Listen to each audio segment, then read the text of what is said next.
Good evening, everybody. And we have some members of the public here. You're very welcome. This is an open meeting. It doesn't say you can speak, but it is open in that you can observe. Welcome to observe. A couple of practical announcements, the usual ones. There is no fire drill planned, so if you do hear a fire alarm, please make your way out of the building in a calm and orderly fashion as guided by staff. Voting for this 2023-24 budget will be done by recorded votes. Officers will call out names in alphabetical order. Please clearly state for, against, or abstention when asked. I should advise you that, in accordance with Section 106 of the Local Government Finance Act 1992, a councillor is barred from voting on the council's budget if they have any outstanding council tax debt of over 2 months. If any member is affected by this rule, they must disclose that. Section 106 applies and they may not vote. Failure to comply is an offence. Apologies have been received from councillors Brochett Coulton, Button, Erin Fulton McAllister, Haynes, Mike Sands and Sue Sands. I'll keep my announcements short, but there are several things I want to say. First of all, thank you for the last council meeting where for the first half you observed protocol very well, and I was really pleased everything went business-like. At the end, it did go a little awry. Please remember that each of you here has been elected by, well, you stood in front of about 10,000 people and said, meet me, your representative. You have that responsibility, as does everybody else. So please observe due protocol and courtesy with each other, and that includes going out of the chamber as well. Some announcements of engagements. We had the poetry competition winners announced, and that was a very good event. I was so pleased to give prizes to the winners: Madison from Wherry School, Oscar from Norwich School, and Scott Martin in the over 18 group. We had some really good poems apart from that, so we gave some highly merited certificates out. It was a great day, and it was in celebration of the River Wensum, which we as a council and I as Lord Mayor and Admiral of the Wensum have a special responsibility to look after, so I was pleased that went really well. Also briefly mention King's Lynn Mart, the oldest fair in the country. I was able to attend that very recently. And the last thing I will mention is just before I came here, I attended the opening of the Norfolk and Norwich Festival 2023. Lots of great things going on, so maybe you'll have a look through and decide that you'd like to go to some of these wonderful events. Declarations of interest. I understand that councillors Kendrick, Waters, Driver, Price, Oliver, Kidman and Peake have been issued with a dispensation from the monitoring officer to allow them to take part in the vote and the discussion on item 6. That's the council's 2023-24 budget and the medium-term financial strategy. Please could those members raise their hands to indicate that that is the case. Thank you. Are there any other declarations of interest? Okay. No questions from the public. The minutes of the previous meeting, I call upon Councillor Waters to move the minutes of the meeting held on the 31st of January 2023. Formally moved, Lord Mayor. Thank you. And I call upon Councillor Galvin to second the minutes. Seconded. Well done, thank you. All those in favour, please indicate. Thank you. So we move to items 5, I knew I brought these for a reason. Item 5, Council Tax Reduction Scheme 2023-24. I call upon Councillor Jones to move item 5. Thank you, Lord Mayor. I'm incredibly proud to be able to present the Council Tax Reduction Scheme on behalf of the Labour administration this evening. Voting in favour of this policy this evening is one of the most direct and clearest steps we can take to tackle the ever-growing levels of poverty affecting our constituents due to the impact of 13 long years of failure by the Tory government. We bring this paper prior to the budget due to the significant financial commitment to those most in need of this support that we are committing to, the implications on the budget that my colleague Councillor Kendrick will be presenting shortly. But also I believe it's a fantastic example of the very real impact we can have in local government against the continued war this government has against those most in need in our city, driving more and more into levels of poverty we have not imagined over a decade ago. For me and for this administration, this scheme is something we will defend with every resource at our disposal. It's a testament to the sound financial management of this council that in a position to recommend that the council continues the 100% council tax reduction scheme. It allows us to continue to support more than 12,000 residents, removing the additional burden totally from more than 10,000. We are only one of a handful of councils across the country that are doing so. Yes, we're in a financial position to continue it, but it's also a conscious decision to continue in a time of incredibly hard choices for local authorities who are so financially constrained after the austerity measures of a Conservative government squeezing local government funding.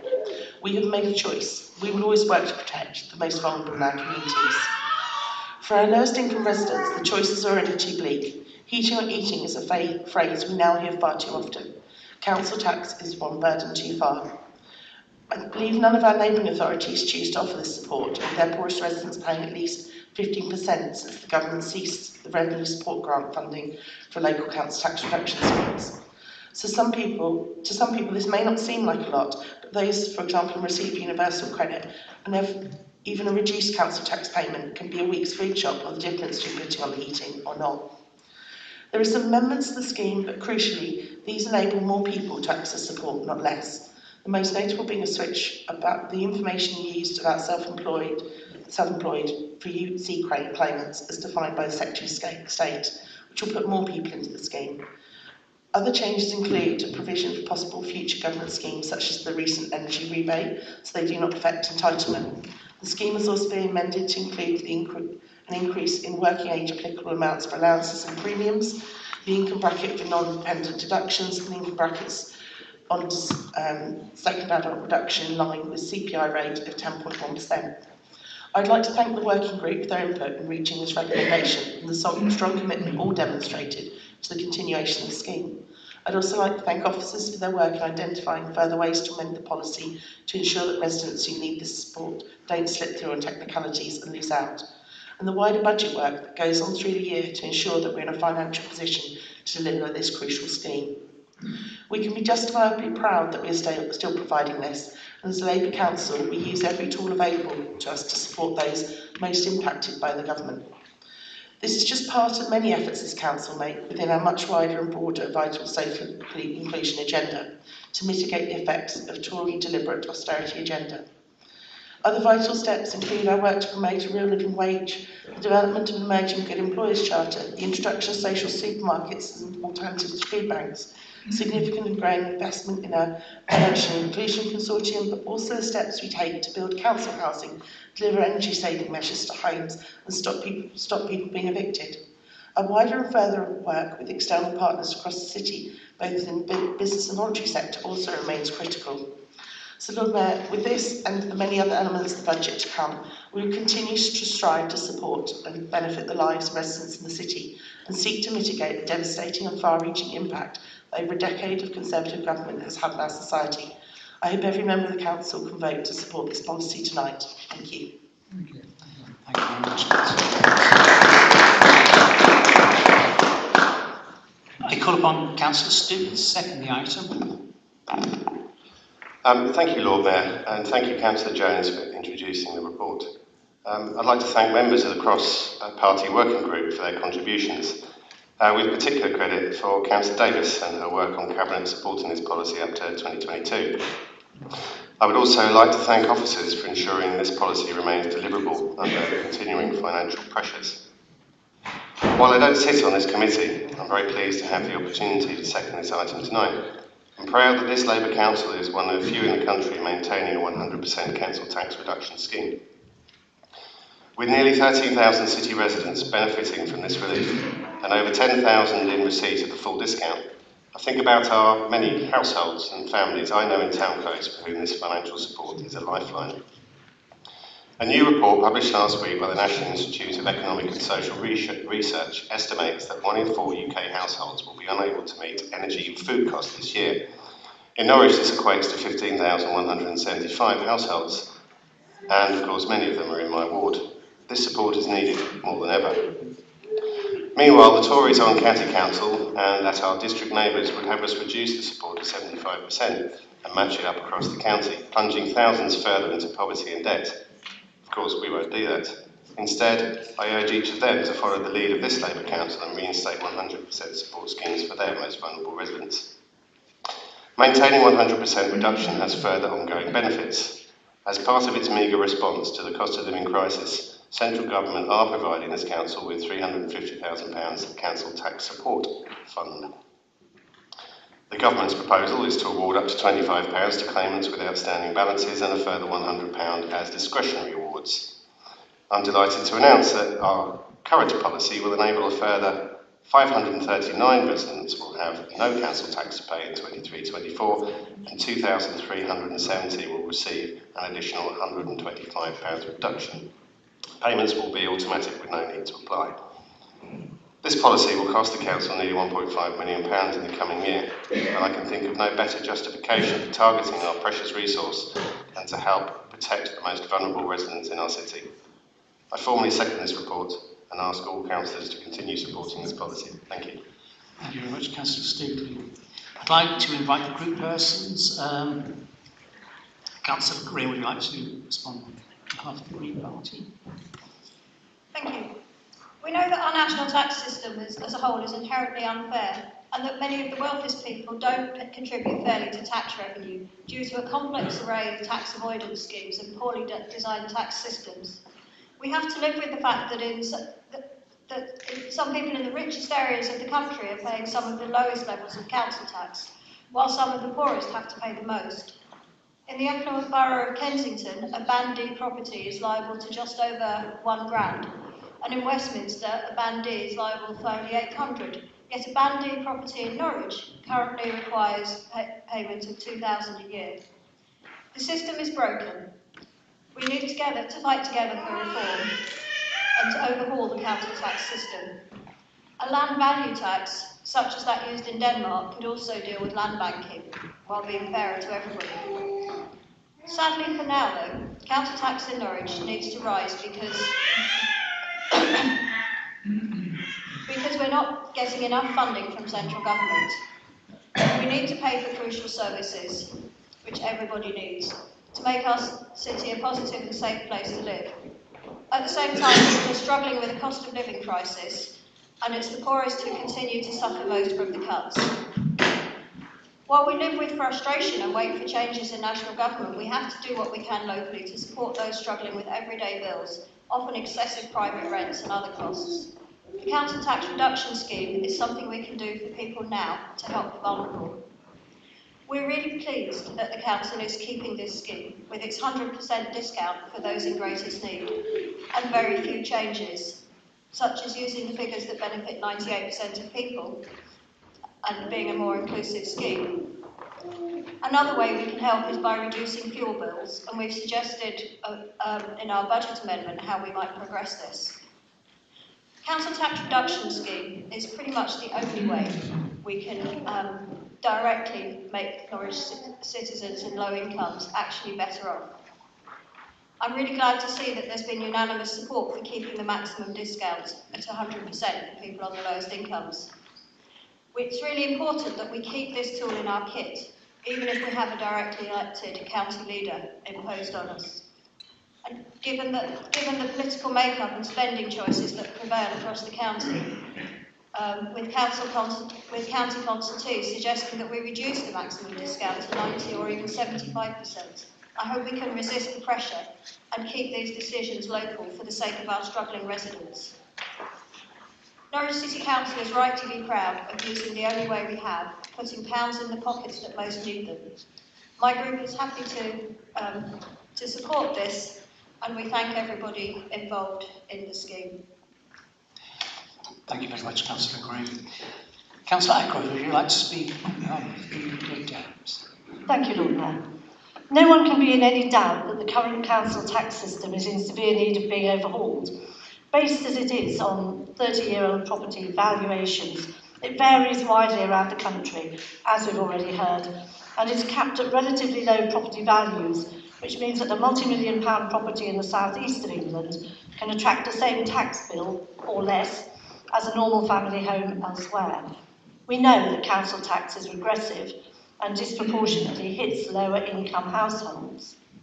In the meantime, this council tax reduction scheme remains so important, even more so this year, with cost of living increases hitting those under greatest financial pressure, and the need to throw a lifeline to try to prevent people going further into poverty.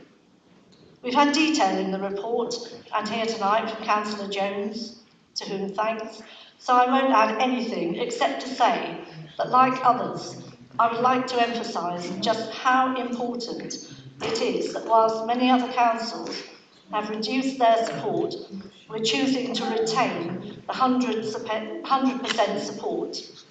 As a member of the cross-party working group, I would like to add my thanks to officers for their hard work, both in guiding us through the meetings in such a comprehensive way and for producing this report.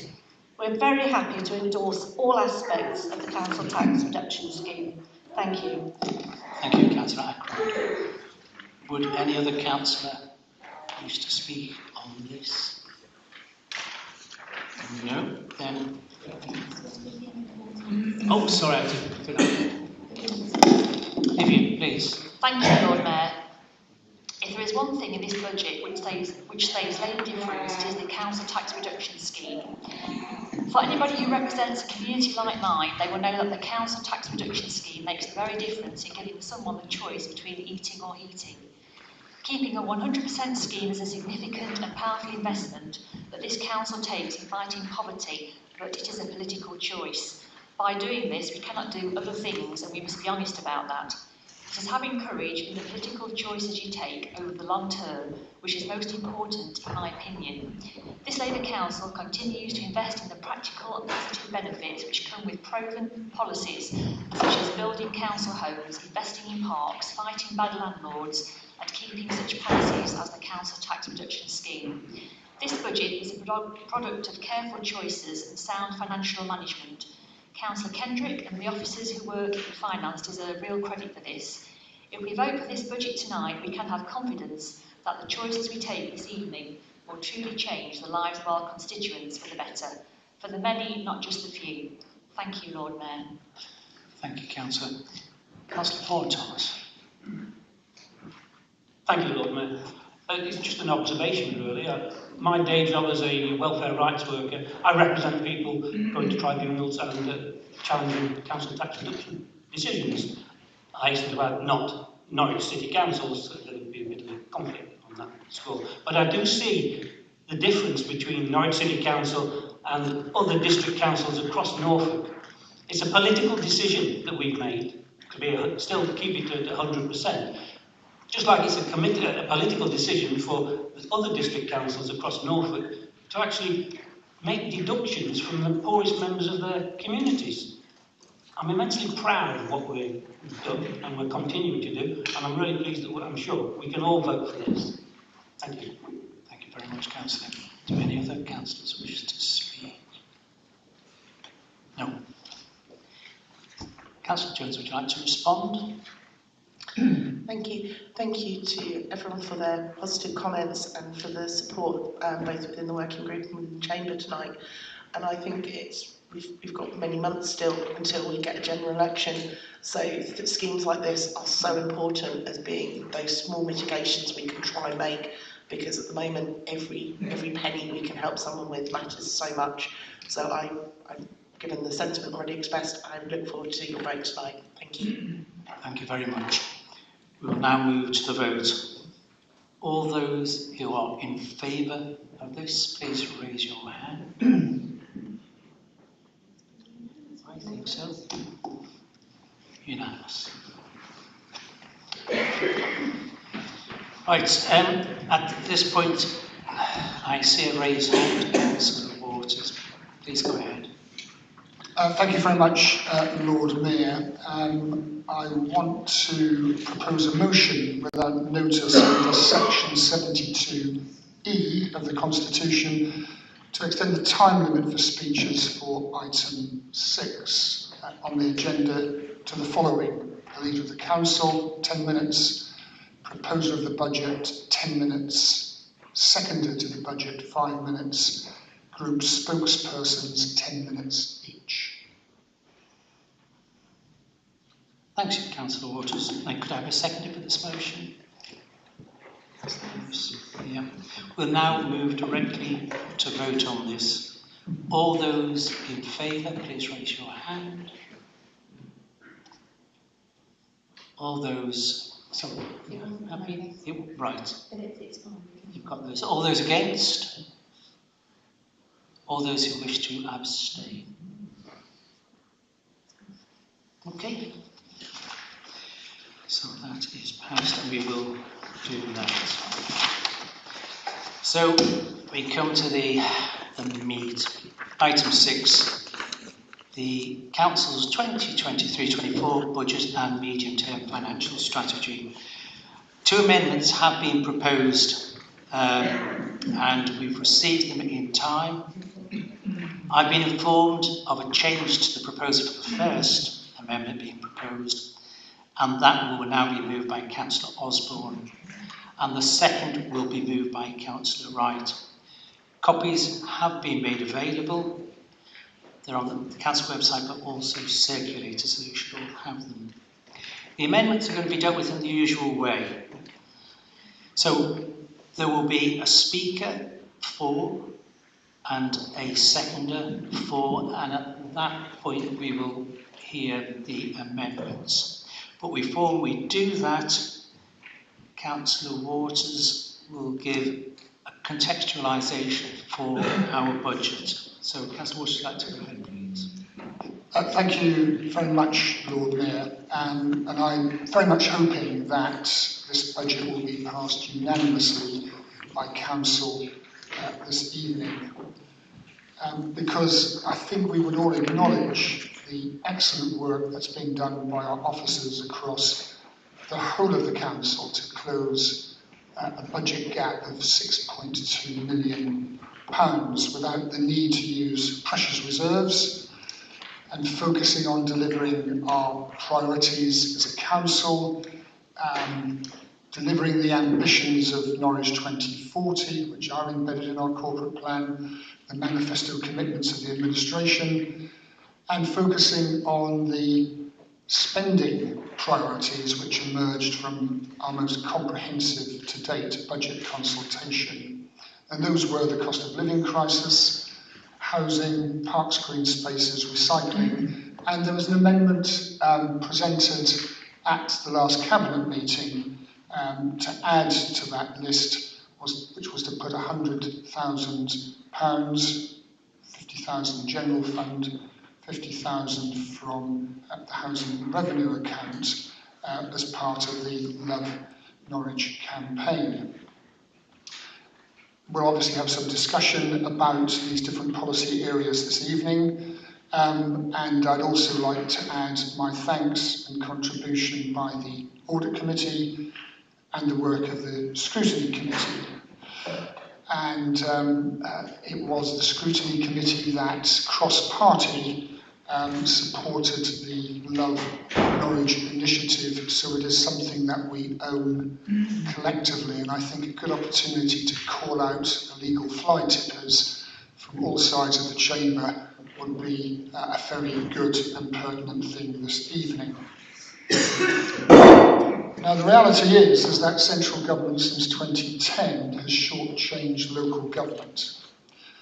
And actually, if you read through these very well-written budget papers, they illustrate an array of technical mechanisms which are designed to depress the funding necessary to reflect the needs of the City Council to fully meet the needs of its residents and more broadly the needs of the city.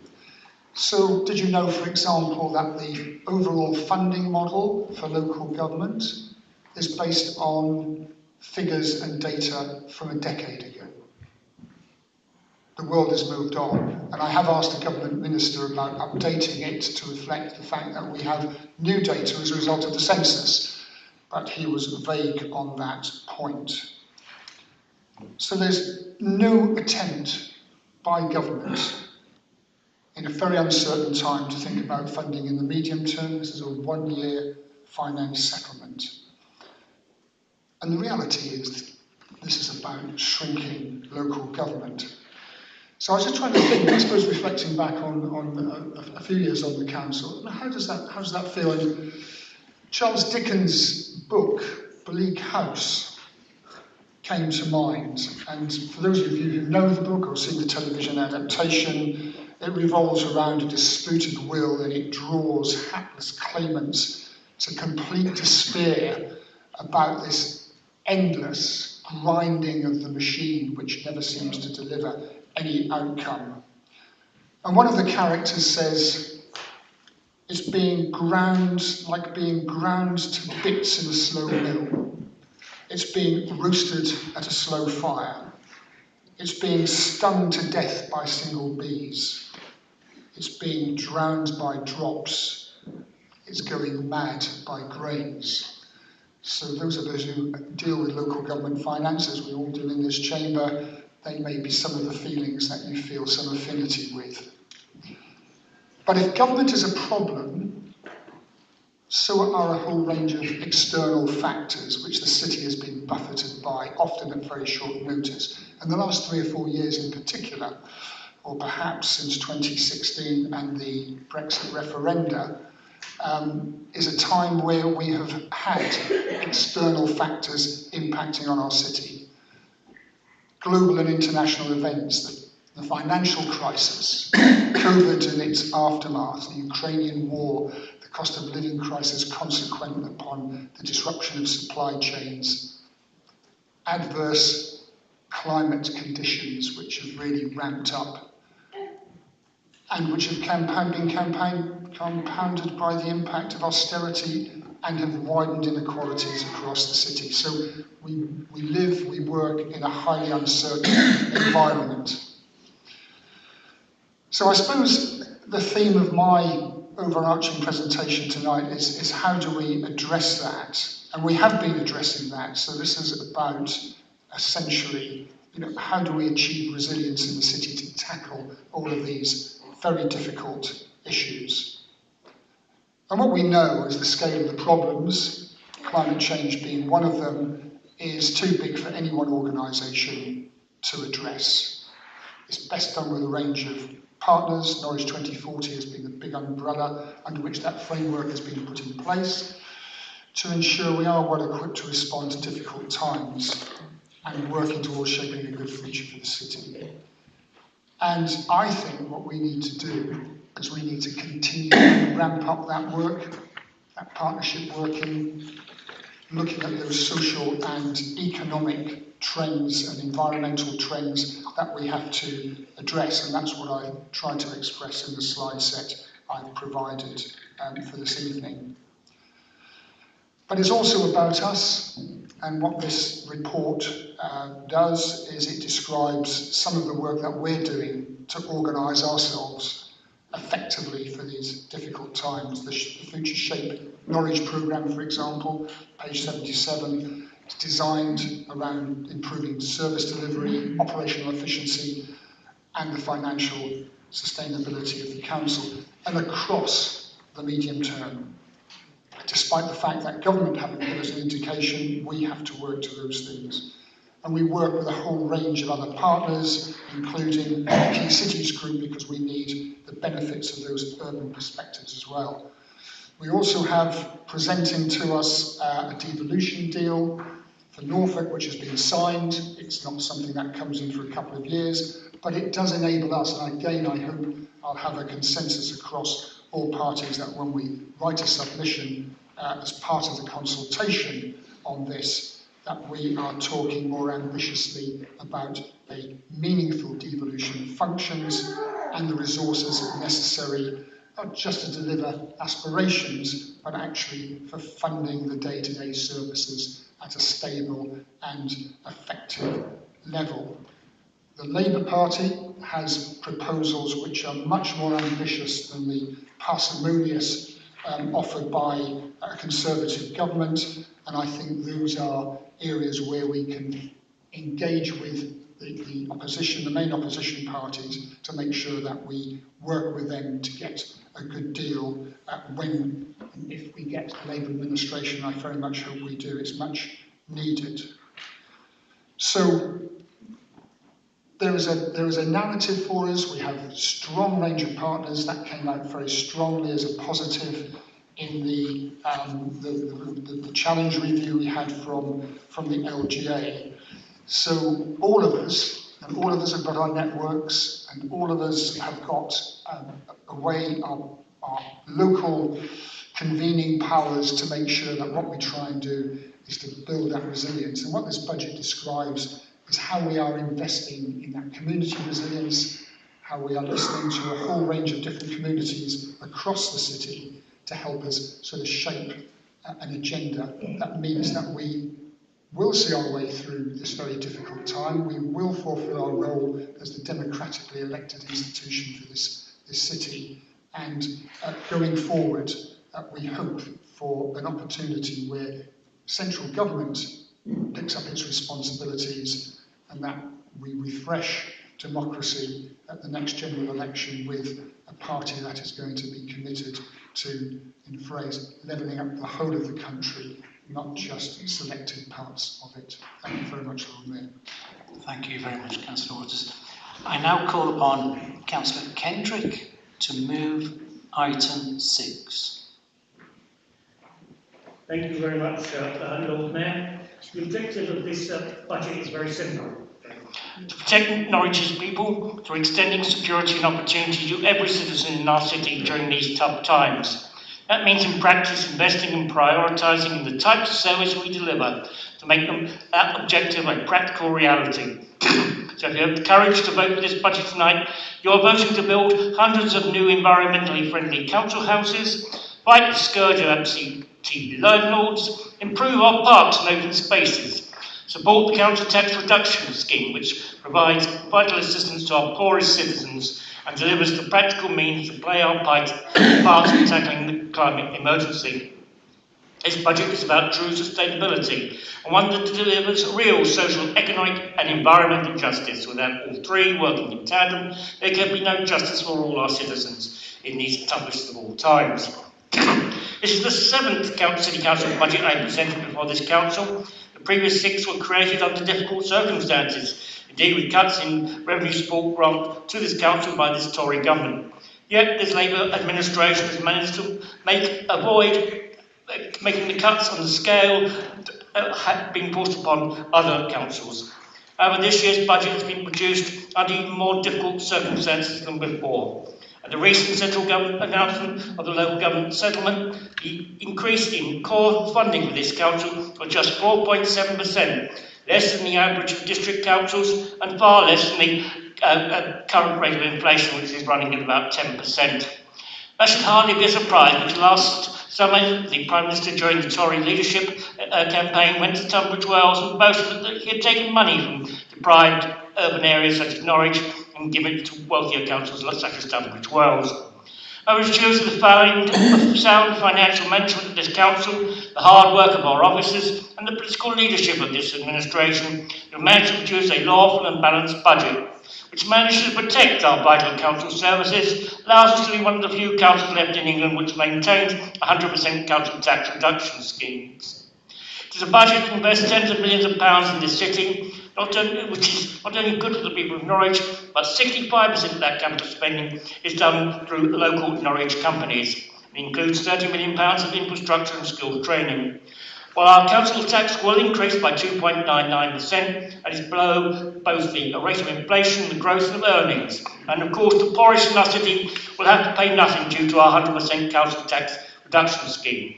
Council tax rise for banned D properties will be the equivalent of £8.38 a year.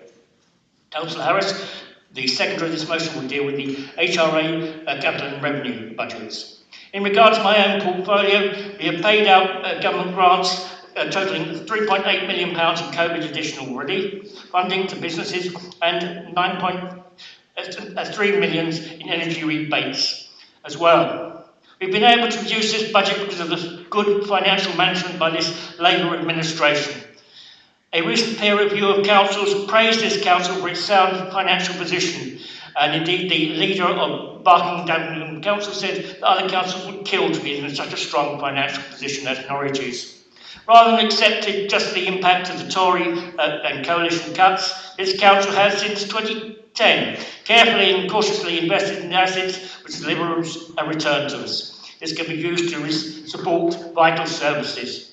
Rental income from our commercial properties will amount in the coming financial year to £6.3 million. While some of that money must be reinvested in maintaining that stock, yet that income is vital in protecting our council services. It's been one of the key elements in the success of this administration. But I remember how it was opposed by the Green Group. I was brought 4 times before the scrutiny committee by Councillor Price, which is fair enough, in order to justify this policy. Let me detail just one of those out of borough council commercial properties which were opposed by the Green Group. In 2018, we bought a property at the Cambridge Science Park for £3.8 million. Since then, we have gained £1 million in rental income, but we have just sold it for £12.2 million. So I can now quantify the price of listening to the bad advice of Councillor Price and the siren voices of the Green Group. Now, we've been told by the Green Party that had they been in charge, would have been their brilliant financially investments, environmental friendly investments, they could have done better. Yes, making money is easy, isn't it? Such is their arrogance, but above all their naivety. During the years, we were able to invest in commercial properties for yield before the Tory government ended that, pressured by the private investment sector.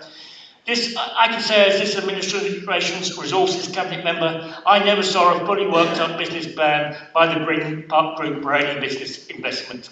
Perhaps they would have suggested the Green Bonds investing in solar farms, which Thurrock Council invested in. They invested 665 millions and they lost 188 millions. They are now facing financial ruin. The truth is that environmentally friendly investment schemes, like all others, some succeed and some fail. Non-commercial properties market has done best on average in terms of investment. It is true that Norwich has done better than most other councils, but that's not due to luck, but rather the City Council has decades of experience of being a commercial landlord. We know who the experts are, and that they know their job, unlike some councils relied upon hype by those who claimed that they were expert, but sadly were not. The point of this, Lord Mayor, is that through careful management and building income into our council's reserves, we've been able to invest and protect the things that people actually care about, and that of course includes our 100% council tax reduction scheme. I should notice that in the Green-led Brighton Council, even their poorest citizens are forced to pay 18% of their council tax. And at this point, I remember a Brighton City Council press release last year which put it well. It came from the Green Resources spokesman, who was then Councillor David Gibson, who said, "We are keen to do as much as possible to increase financial support available to residents through the council tax scheme. The key words are, of course, do as much as we can. I do not doubt for a minute the good intentions of Green councils, but what I do doubt is their competence to financially soundly administer our resources, given their bad advice in the past, which had we listened to, we would now be facing heavy cuts in services at a time when the cost of living crisis is hitting those on the lowest incomes. So, Lord Mayor, it's because of careful choices that we have taken over many years that we can continue now to invest in our communities we all represent, to deliver our political priorities which match those of our citizens, and as was shown clearly in our budget consultation. We can invest in building new council homes. We can invest in the resources to take on and fight the bad landlords. We can invest in our precious parks and open spaces. We can invest in our local environment and biodiversity as we tackle the climate emergency. We can invest in buildings and create a cleaner, safer, greener, fairer city, which our citizens demand, and make Norwich an even finer city. Thank you. Thank you very much. Lord Mayor, point of personal explanation. I did not at any point... Yes, you may. Thank you. I did not oppose any of the investment. I merely suggested that they put some rationale behind their decisions, which was sadly lacking at the time. Thank you. Thank you very much. I now call upon Councillor Harris to second this item.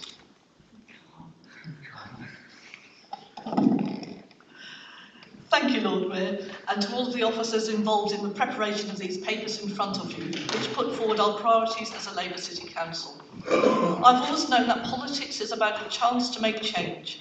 It's the actions of this council, building on a proud 100-year history of delivering council housing and municipal socialism in practice, which will deliver for our residents.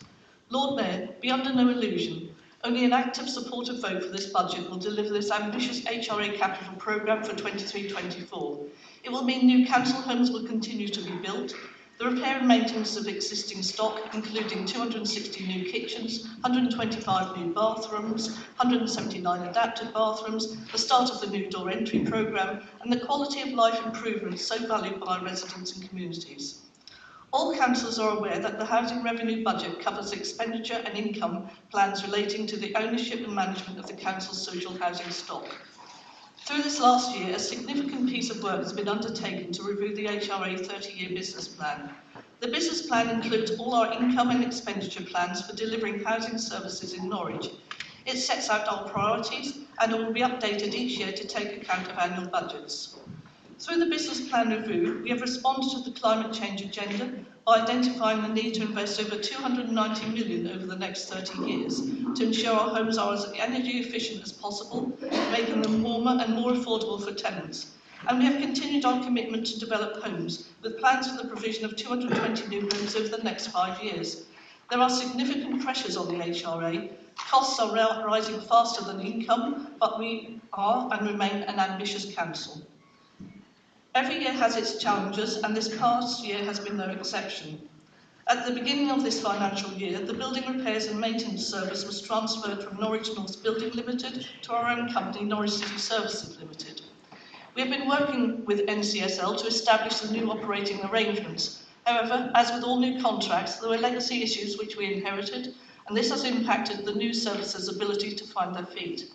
We will be working with them to stabilise the situation and improve the overall service during 23-24. At the same time, we transferred the management of the maintenance service, both reactive and capital, from NPSN to the council. We are now in the process of restructuring the team to ensure that it delivers a modern, fit-for-purpose service to enable the proactive delivery of capital programmes and the contract management of NCSL, who are delivering reactive repairs for our residents. The new structure is planned to be implemented in May 2023. We have made significant progress improving our management and delivery of health and safety and compliance in our homes. We are progressing well with delivering the compliance improvement plan, which we agreed with the regulator of social housing, and during 23-24 we expect this work to be completed, having built a robust structure to maintain the safety of residents in their homes. This work is already anticipating the emerging legislation from the Building Safety Bill, which is expected to be passed this year. After careful consideration, we have taken the decision to recommend a 7% rent increase. Not an easy decision, and one which was debated and understood at the tenant involvement panel, but necessary to fund all our future plans and the challenges which we face. In fact, the proposed HRA capital programme for the next 5 years totals a significant sum of 182 million. This year, to support us in making homes warmer and more affordable, we will develop a comprehensive plan for decarbonisation to enable us to meet energy performance standards and to decarbonise our homes as swiftly as possible. We are also focused on improving the feel of living on our estates. by completing a variety of projects right across the city within our estate aesthetic programme, giving residents a sense of pride in the area in which they live.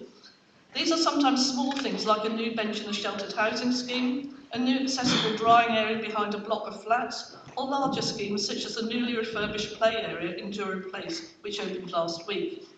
Practical, positive improvements delivered across our fine city. Voting for this budget will keep this important work moving forward. We're also planning for the future with the development of new strategies to guide our services. The tenancy engagement strategy will give our tenants a voice in determining how our services are delivered, and our housing management strategy will use that feedback to improve existing services and develop new ones.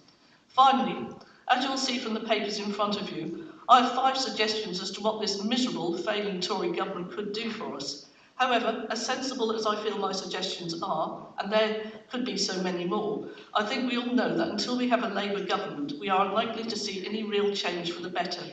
Perhaps I should merely put forward one suggestion: call a general election before any more damage is done. Be in no doubt, not since the aftermath of the Second World War has there been a greater need for government investment in social housing than during this cost of living crisis. In conclusion, I second this paper and call on all of you to support this budget, which builds new homes, strengthens communities and gives real security and opportunity to our fellow citizens. Thank you, Lord Mayor. Thank you very much. Now, I said at the beginning there are 2 amendments. We'll come to those. Before we do, I'd like to say 2 things. One is to remind you of the time limits on speaking, which is 3 minutes. The other thing is to remind you that if you are going to speak, whichever way you're going to speak, it's about either why we should have the amendment accepted or why we shouldn't.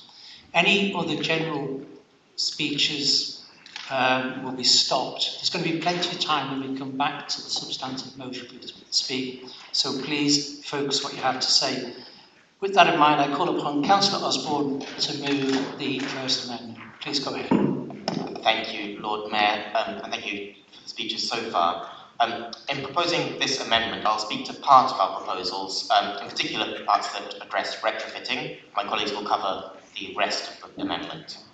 And I've been really encouraged, as Councillor Harris just outlined, to see that after years of banging on about it from Greens, there is now progress being made to scale up the Council's ambition on insulating homes and installing renewable energy. For the first time, we're seeing retrofitting included in the financial projections for the HRA, and that's a really good thing.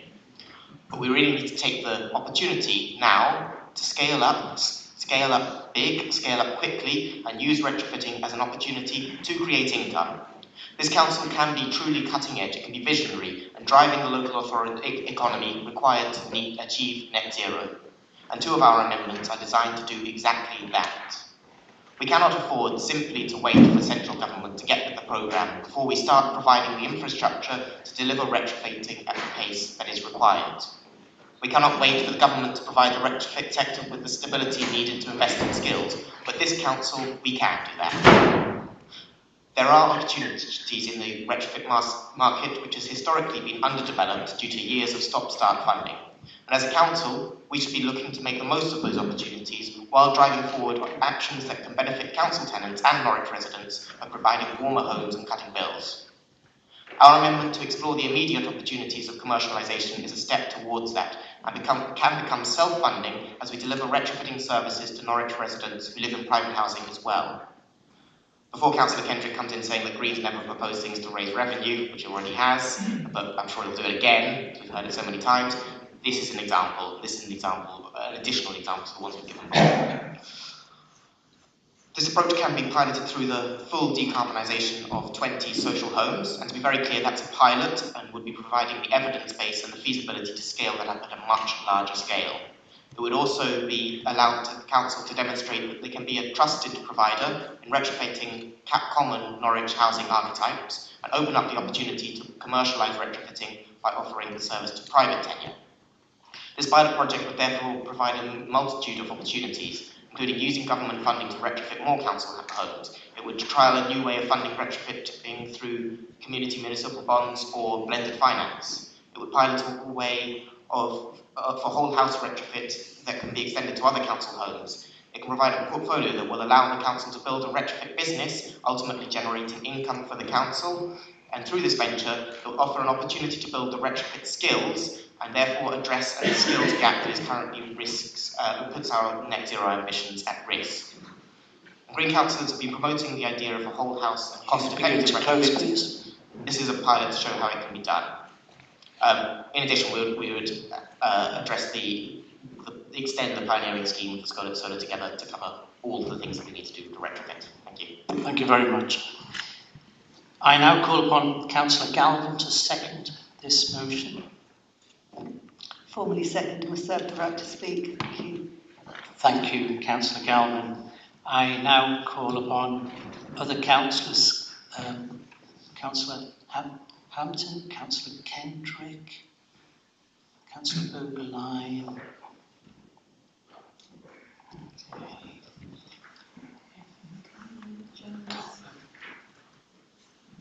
Who was next one? Johnson. Harris.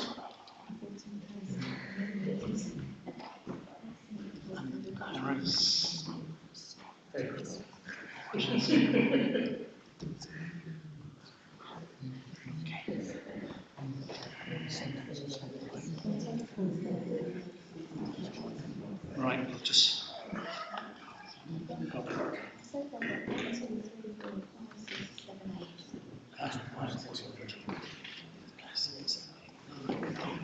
Anyway, let's get going.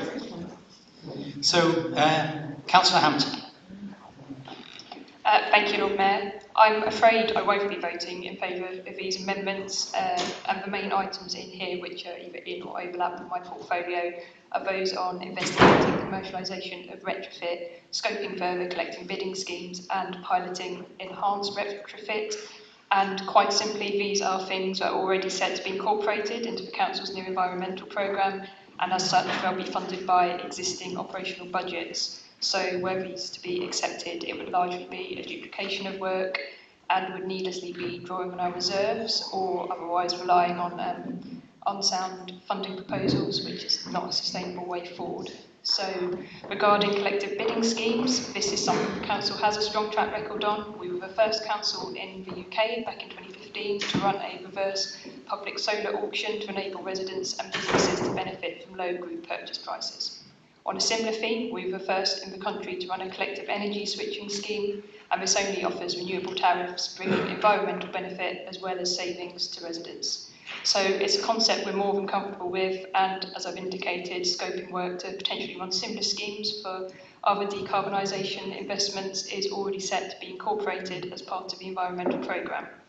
And also on enhanced retrofit of 20 social homes, yes, enhanced retrofit is something that will be necessary and that we will be piloting.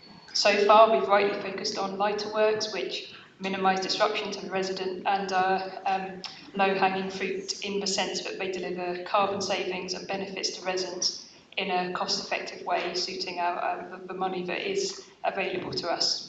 And the amendment here proposes quite a piecemeal mix of funding sources. It wants to use Social Housing Decarbonisation Fund, Wave 2 funding, except that our bid for this is already in, and we've put it in for light retrofit measures that bring immediate cost of living benefit to residents. So this has to be ruled out for starters.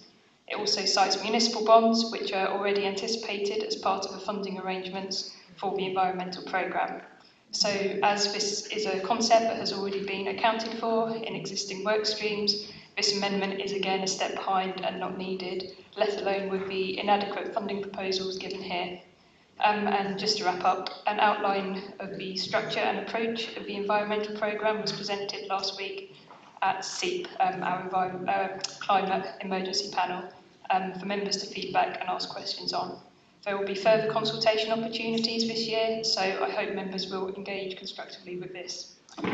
Thank you, Councillor. Councillor Kendrick, next. Yes, I'm afraid the Green Group is going to be disappointed with me too. I'm not going to vote for it either.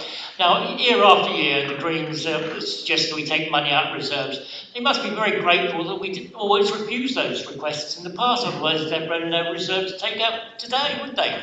At the end of the day, this is a budget that really, we cannot support.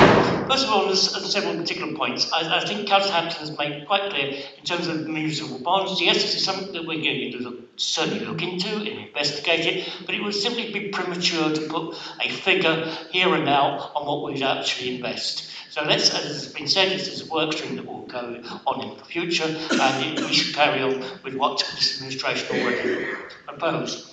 In terms of the capital strategy officer, we have had, yes, there have been difficulties in terms of hopefully maximising the capital budgets for both HRA and for the general fund. And that has been due in the past few years to things such as COVID, but also the present skill shortage in the construction industry. And just having another officer sitting here at City Hall isn't really going to affect that greatly. And I think we have a very first-rate finance team who are more than capable of actually managing and maintaining our capital strategy programme as it is. So this also is unnecessary. I'm sure my colleagues will also now deal with other elements of these proposals, which again are simply unacceptable and will not be voted for. Thank you very much, Councillor Kendrick. Councillor Vogler, you caught my eye next, please go ahead. Thank you. I'd like to start with that I'm taking this as an agreement that we're going to do a commercialisation project for retrofitting. So I'm taking that, as you say, all of this is already happening. I'm looking forward to seeing that outlined in a business plan, please. But now I'd like to, as it won't be a surprise, that I feel particularly passionate about the need to urgently improve the delivery of the Council's capital programme, as Councillor Kendrick alluded to. We had some problems. If you've listened to any of my speeches in the last years, you will know that I have long been concerned with the at best patchy delivery of crucial capital investments across the general fund and housing revenue account, and I think everyone should be. Every year, the Council intends to spend a considerable amount of money on capital investments that vary from improving council estates, upgrading existing council homes, and building new council homes. And every year, the Council fails to deliver this capital programme. For years, the Council has underspent the estate's static programme, for example. The delivery of the Secure Entry Door programme has been delayed again and again and yet again, most recently because the invitation for tender, really the bread and butter of good procurement, was not right. Can you make sure you're speaking to the amendment? I am. I'm proposing part of the amendment, obviously. Thank you. As a result, tenants have to put up years more with defecation, urine, blood, and drug paraphernalia in their staircases. The last corporate performance report shows that the HRA capital programme has a forecast underspend for this financial year of 8.5 million, mainly consisting of a delay in upgrades to council home. I know you will tell me the money is not lost and will be carried over, but is a delay in desperately needed improvements to council houses, and a delay in bringing back empty homes. A delay that will have knock-on effects in terms of future improvements, and with over 10% inflation, a costly delay. As Councillor Harris has pointed out, tonight, costs are rising fast. It is not good enough to only deliver about 2/3 of the planned capital programmes. These are people's homes, people's lives, and the Council's very limited finances. Then there's obviously the flip side. Take, for example, St Andrews Car Park. A failure to engage with the procurement market meant that the Council underestimated the costs of the work fourfold. Instead of the estimated 300,000, it is now set to cost 1.2 million. Over the last 2 years, I've heard officers talk about the need for a more realistic capital programme, something that can actually be delivered. I've heard of spectacular failures in terms of procurement stages, no outline business plan, no market testing, unsuitable procurement frameworks, problems with the timings of different aspects of projects. All these examples speak of a lack of strategic oversight in planning and delivery of various different elements of the Council's capital programme, which is why I'm proposing the position of a capital programme strategy manager. Basically to get a grip, plan properly, deliver value for money on time for our residents, and most importantly for our current and future tenants. Thank you very much. Councillor Carlo, you got my eye next, please go ahead.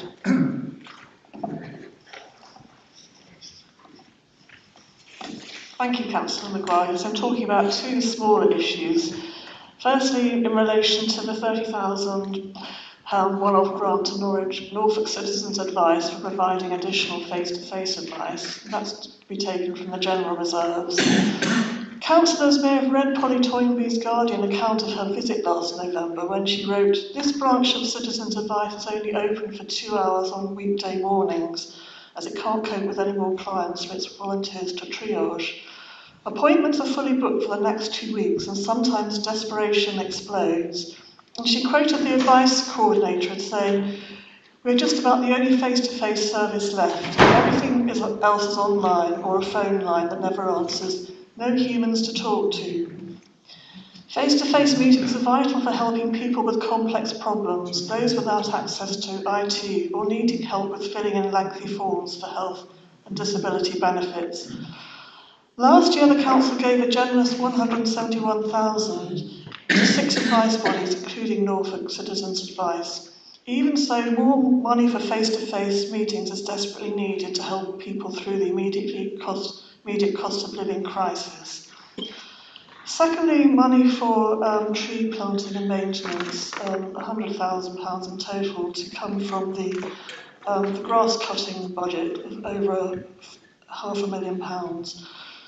Forest Research has assessed Norwich's tree canopy coverage. 9 of Norwich's 13 wards are below the 20% minimum canopy coverage level recommended by Forest Research for towns and cities, with mean coverage for Norwich at around 17.4%, which is a fall on what it was previously, which is 18.6%. We must set targets and increase tree funding to boost tree cover in each ward and across the city. Better support for tree maintenance, in particular additional watering, will improve the resilience of trees to climate change. More trees will help to absorb carbon and create a more livable city by providing shade, cooling the air, reducing flood risk and air pollution. These steps, plus cutting the grass less frequently in some areas, will support nature networks, as the biodiversity strategy has pledged to do. In the last 3 out of 4 years, the council has spent just £9,741 annually on new tree standards. Each year, this small sum buys fewer trees. Section 106 money was used to buy 2,000 tree seedlings for North Earlham Woods. These will contribute to tree cover when they mature. But unless more trees are planted across the city, we shall see a further decline in the city's tree canopy cover. I hope the council will support these amendments. Thank you. Thank you, Councillor Carlo. Next, I call was Councillor Giles. Would you please like to speak? Lord Mayor, I'm afraid I'm speaking in opposition to the Green Amendment to reduce the grass cutting contract with NCSL by £100,000 to fund an £80,000 capital investment in tree planting and £20,000 contribution to their ongoing revenue maintenance costs. While the amendment sounds valid in the abstract, I thought it may be helpful to illustrate to members what this would mean in practice. Reducing the NCSL General Fund grass cutting contract by £100,000 would necessitate moving 72% of all General Fund grass to a conservation cut, meaning 72% of grass on our parks, etc., would only be cut once a year. While rewilded areas within our parks and possible reductions in mowing more broadly are recognised as methods to achieve the aims within our biodiversity strategy, this administration believes the Greens' proposal goes too far and would disproportionately reduce the amenity and recreational purposes our parks serve. Our arboricultural team has been doing fantastic work producing a new tree strategy which will address the aims of this amendment to bolster canopy cover and critically increase species diversity to secure resistance to the threat of climate change and achieve the aims of our biodiversity strategy, without requiring the damaging level of cuts proposed by the Green Group tonight.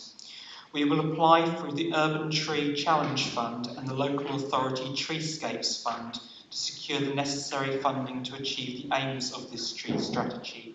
This will sit alongside developer contributions in the form of biodiversity net gain contributions, SIL and GIRAMS payments, as well as our fantastic HRA Estate Aesthetics programme. Our environmental strategy team have been working in conjunction with the Greenhouse Trust to get residents and community groups involved in 7,000 plus, an ambitious project to plant 7,000 trees in Norwich by 2030. However, for the reasons outlined, the administration cannot support this amendment as drafted tonight, which would undermine the recreational vitality of our parks, 72%, as I previously said, and will therefore be voting against the amendment proposed.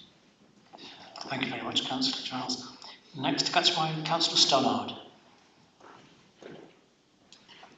Thank you, Lord Mayor, and I too will not be voting in favour of these amendments. And I want to talk about the retrofitting proposal, which I'm sure is very, very well intentioned, the pilot for 20 council properties. And of course, we do have a plan to invest in retrofitting. And of course, the Green Party doesn't own retrofitting. We retrofitted before, and perhaps some of the people on the opposite benches weren't actually on the council at the time, but in the past, the massive programme of replacement double glazing, which we implemented, was a retrofitting process many, many years ago. So, I don't think there's very much you can teach us about it. And of course, the problem with the proposal is what it lacks is a detailed business case.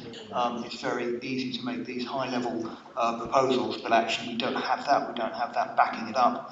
And as it's been said, there's a complex and inadequate funding proposals in support of it. So it doesn't feel as if it's built on very solid ground.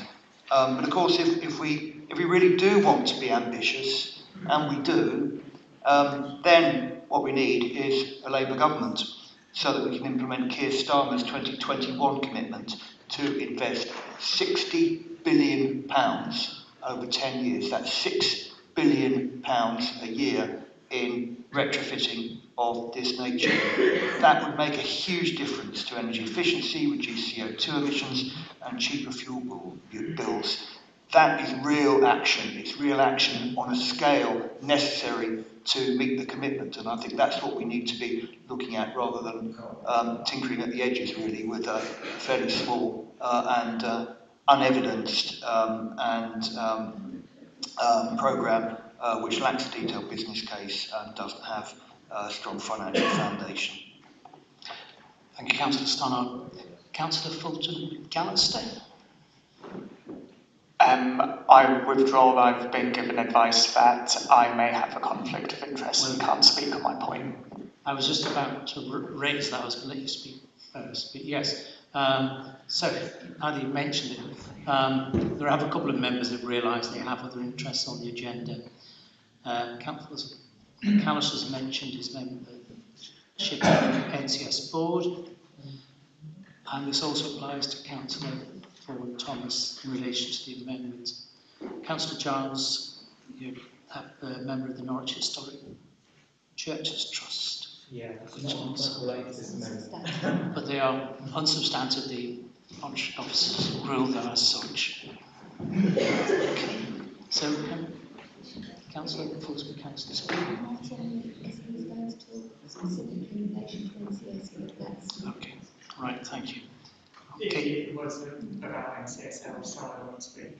Yeah, good man. Councillor Harris, if you wish to speak.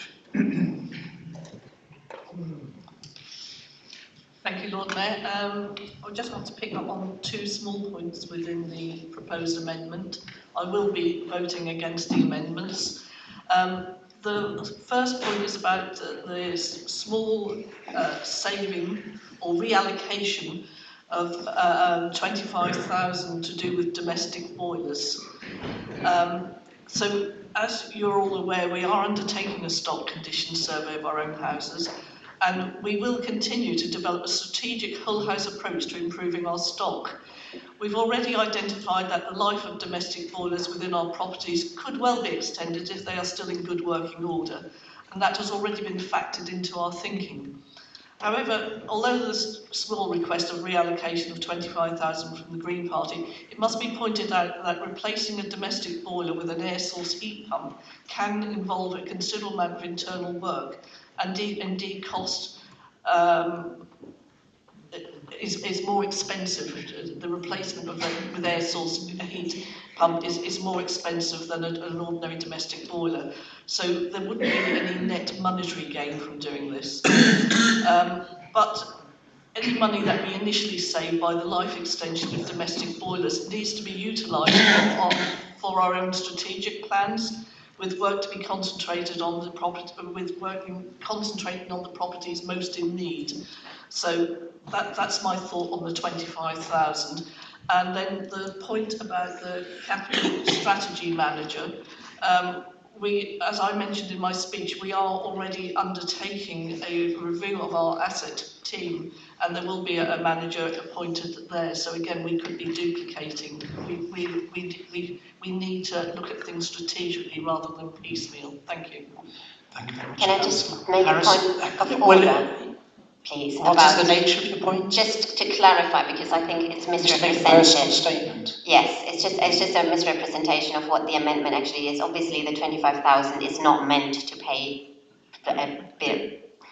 One by one, there's additional funding behind that, and obviously, you know, we would identify houses that are in highest need as well as that could then be extended. So I don't think that was. Okay, you've made your point. Councillor Bogline, you've made your point. Thank you.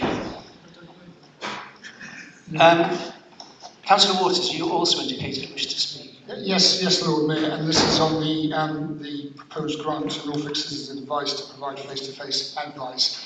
And it's good to have Polly Toynbee quoted, and the sentiment in this part of your amendment is appreciated. But I do need to draw your attention to a couple of things. So the first thing I'll take the opportunity to say is that clearly the council has worked across a whole range of different funding streams to try and increase support for people being impacted by the cost of living crisis. So sustainable warmth funding, social welfare advice, which I'll come back to in a moment, discretionary housing payments, council tax energy rebate, COVID outbreak management fund, household support funds, non-commercial debt policy, and the cost of living directory. These are all strands that we've pulled together to try and make sure that we focus on people who are in particularly difficult financial situations.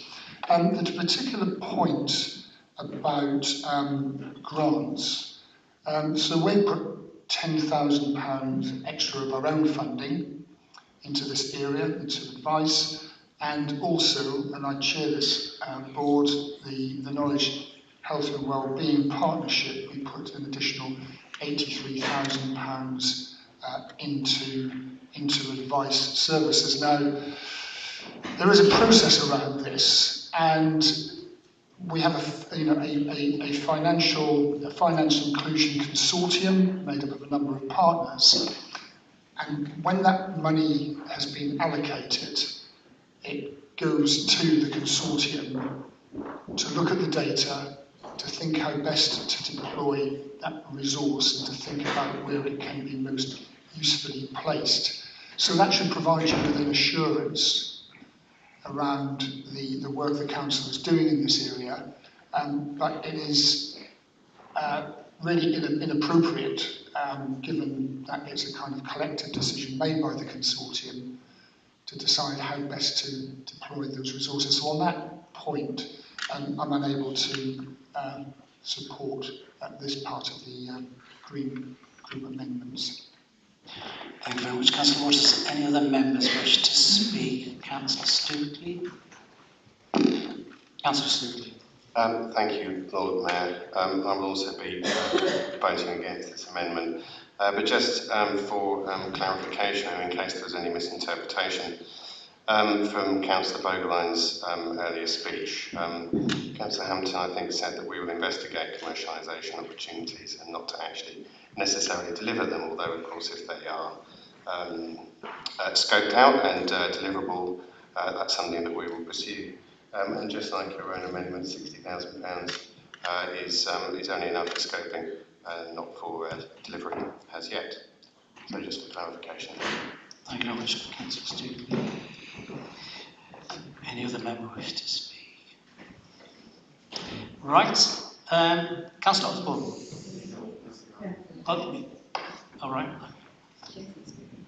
Oh, sorry. I do apologise. I missed you right off the list completely. Go ahead.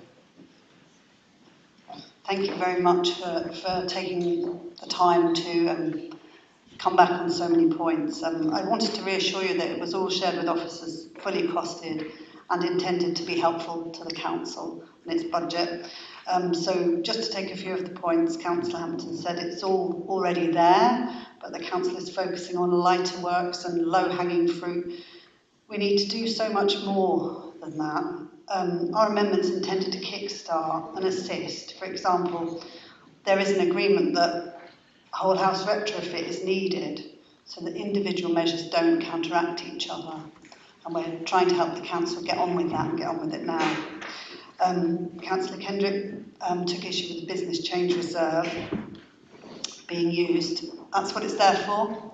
If we don't use it, we won't be able to change things. So that's just to pick up on a few points. The grass cutting, I'd like to reassure you that that was very carefully investigated. And our understanding is that in productivity, by increased productivity, we wouldn't need to, it wouldn't be a 72% reduction. And with the biodiversity crisis, that will actually assist that, and it's part of the amendment to make sure that amenity is preserved. It's good to hear how much importance you place on the HRA aesthetics programme. It's been underspent for years, so I'm really glad to see that's actually being spent now. So really, just in wrapping up, thank you for looking so carefully at the amendment. It's obviously given food for thought. It's disappointing to have a negative reaction like that. I looked back and found that you have supported our amendments in the dim and distant past, which was nice. But in more recent years, what we found is that our amendments tend to happen anyway, a couple of years later. So it's a shame to have to wait, though, when we're in crisis. The mantra seems to be, wait for a Labour government. Well, that's nice, but we need to start now. Lord Mayor, can I make a point of order on a personal statement made? Go ahead. I can always stop you. I specifically said that we had been focusing on lighter works, not necessarily that we will continually going forward. And I said that was because of the amount and nature of funding we're receiving, and that we will be moving on to enhanced retrofit, and that is incorporated in the programme. So make that clear. Thank you. Thank you very much. Now, I take it, Councillor Calvin, you're closing for... So, because that's why I let you speak in the way that you did. Councillor Calvin.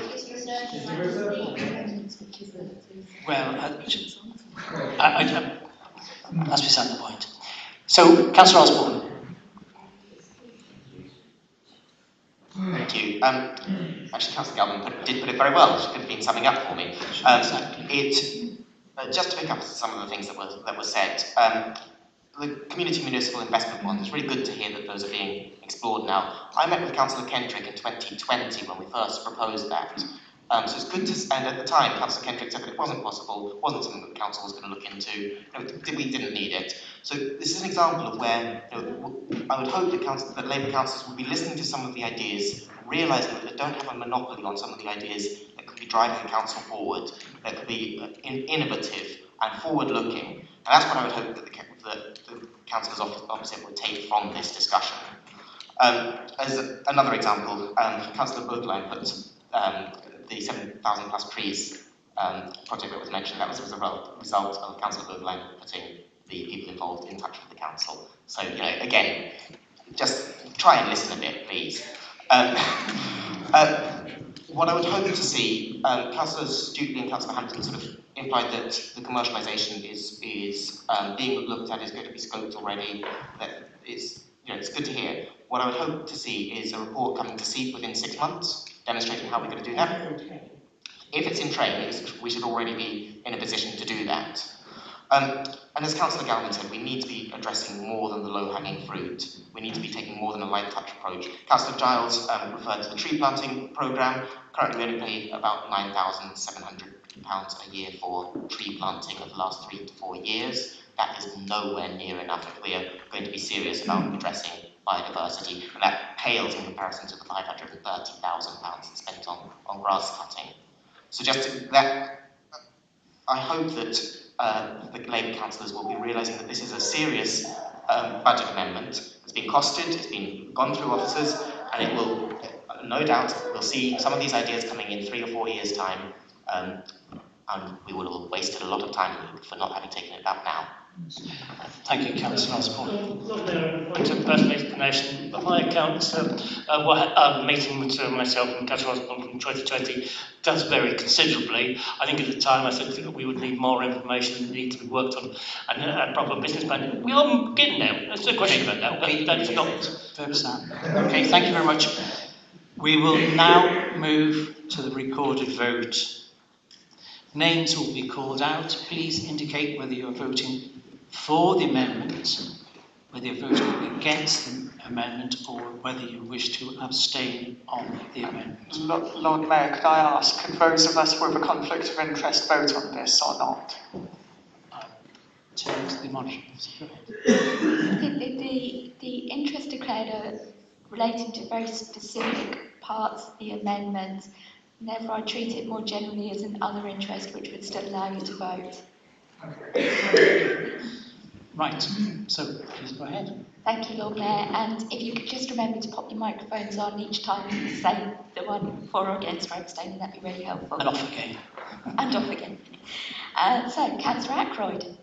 4. Bogeline. 4. Carlo. 4. Cat. 4. Champion. 4. Davis. Against. Driver. Against. Everett. Against. Fulton McAllister. Against.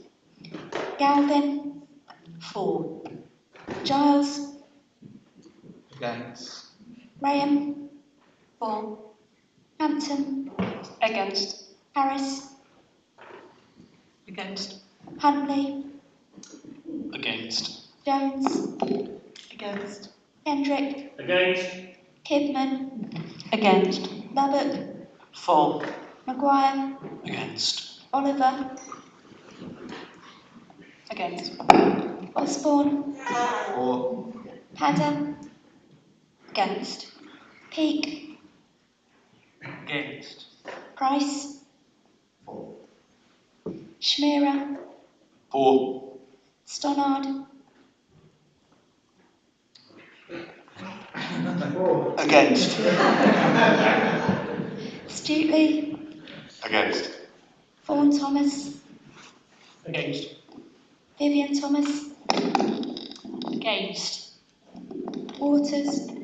Against. Wright. 4. And Young. 4. So, Lord Mayor, that's 14 votes in favour and 20 votes against with no abstentions. Thank you very much. So the amendment, whoops. Apologies, I've jumped from 11 to 13. It was 13 votes against and 20 in favour. Many apologies.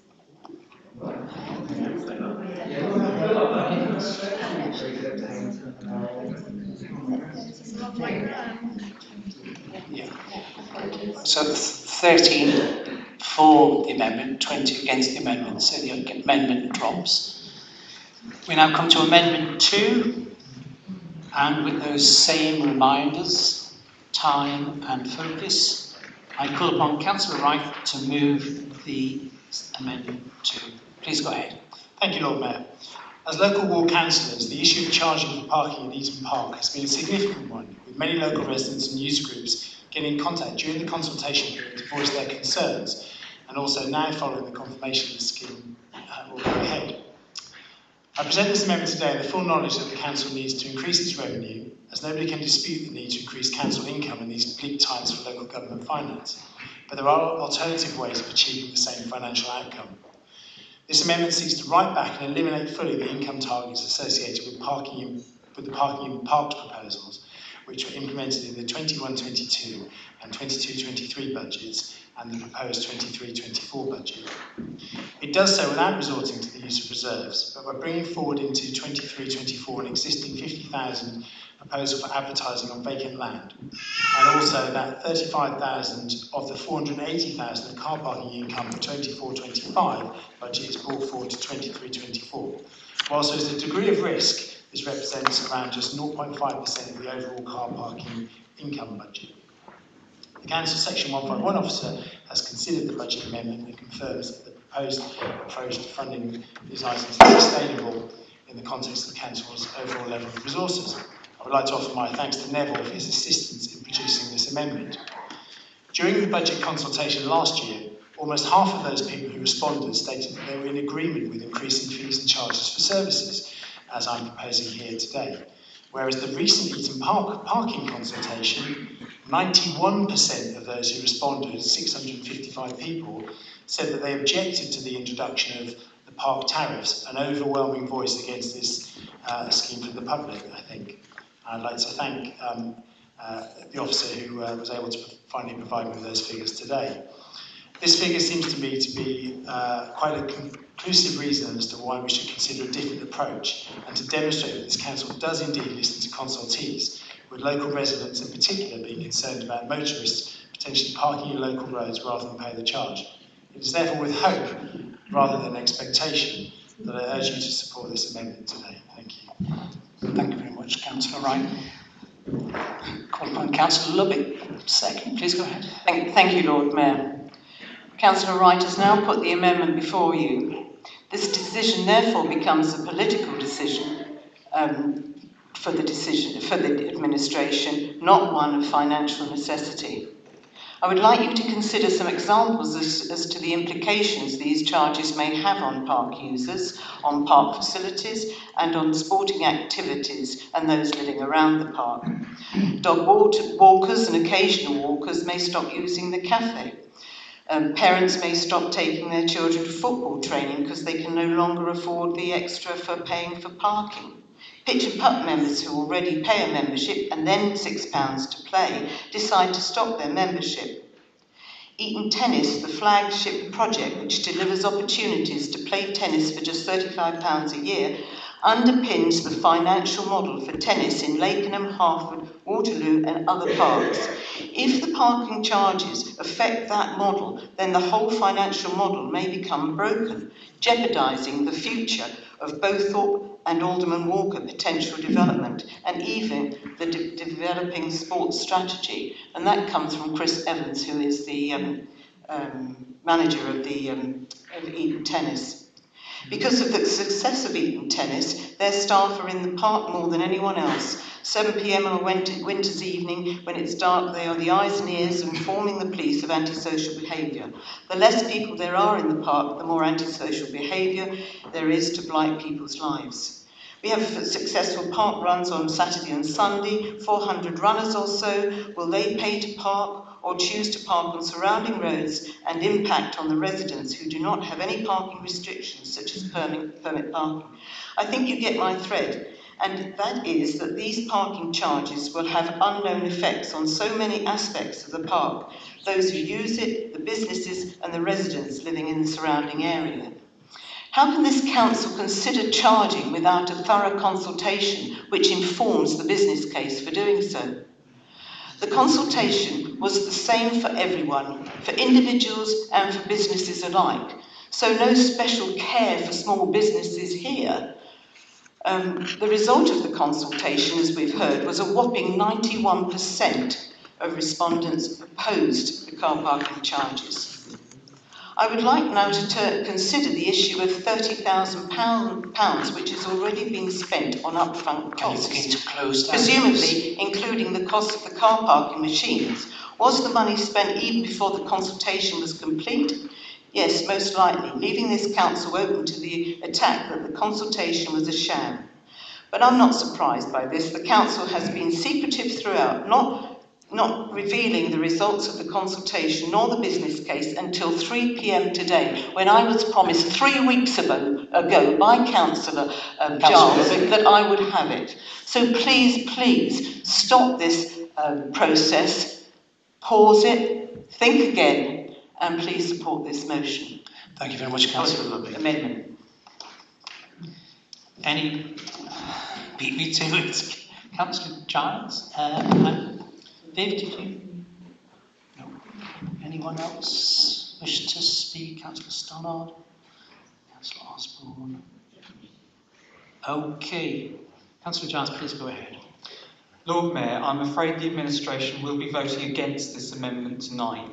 The business plan for car park charging in Eaton Park illustrates an ability to generate an additional £95,000 in net revenue for the council, including this year's budget baseline income figure, to pay for ongoing investment and maintenance in our non-statutory provision of parks and open spaces. Over the medium term, the business plan suggests potential to generate £389,000 additional net revenue in total from car parking charging at Eaton Park alone.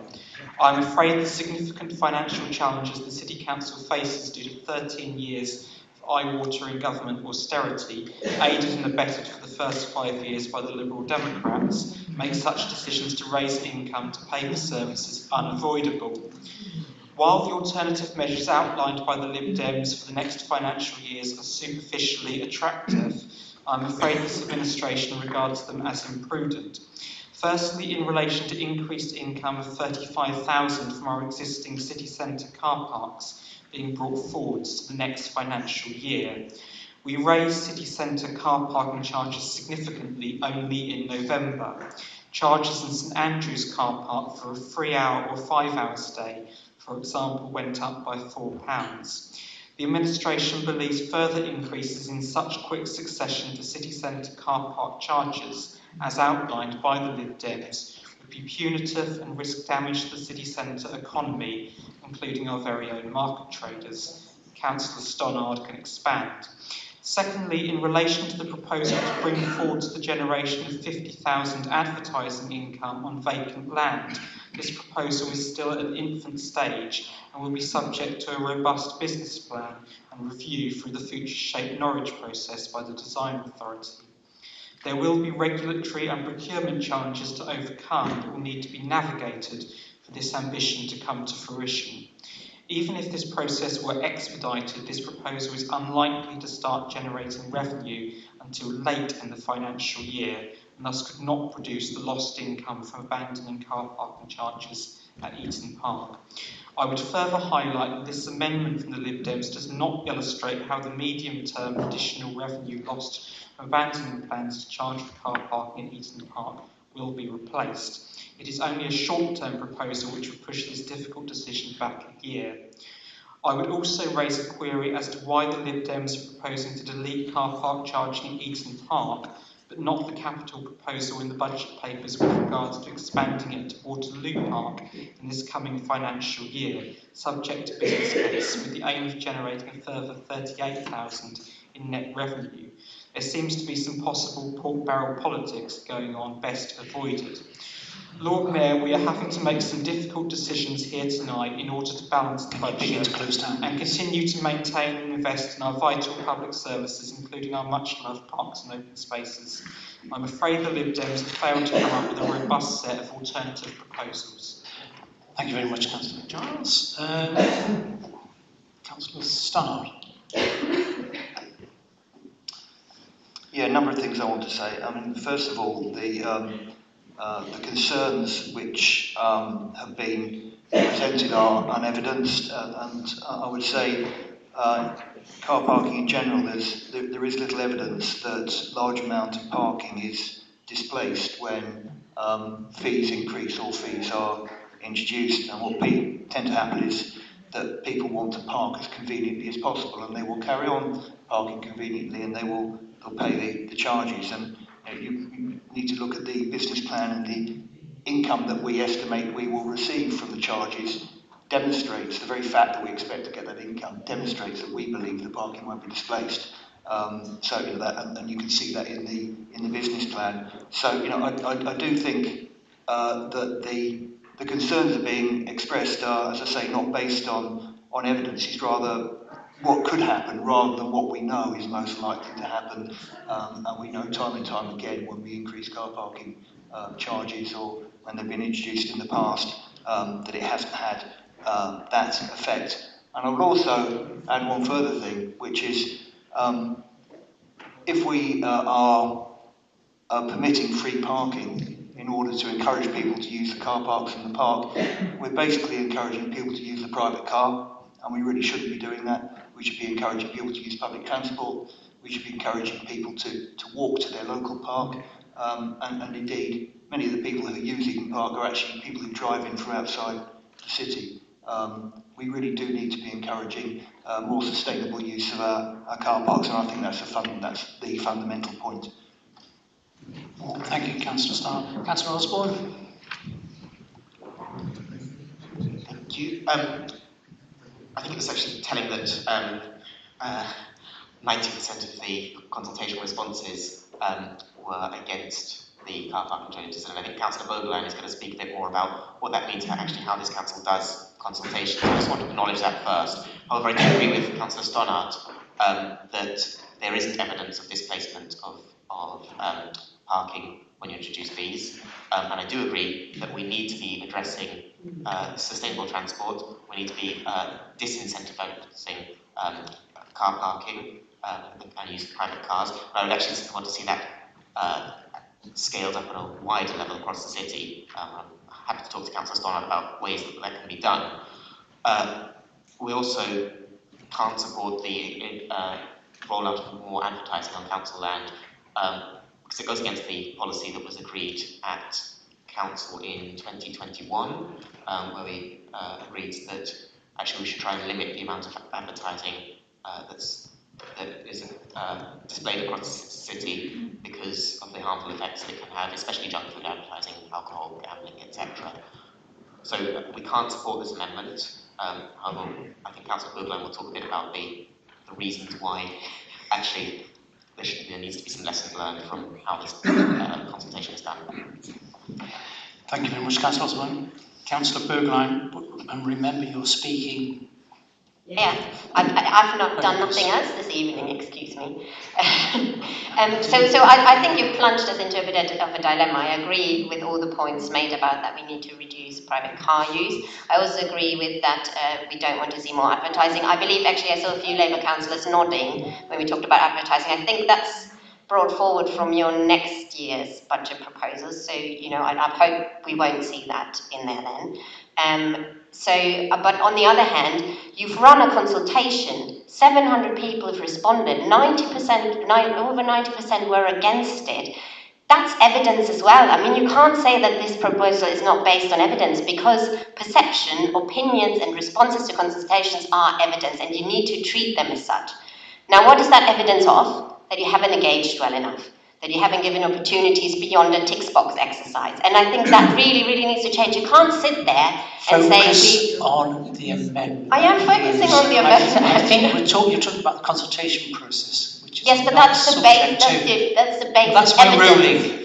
That's my ruling. So here's the dilemma, right? I mean, they're absolutely right to propose that on the basis of the consultation responses. You are absolutely right to say we need to reduce private car use, so I'm going to be abstaining, but I really, really hope that this will teach you a lesson on how you approach consultations, and I don't want to see another tick box exercise like that ever again. Are there any other speakers? You've already spoken.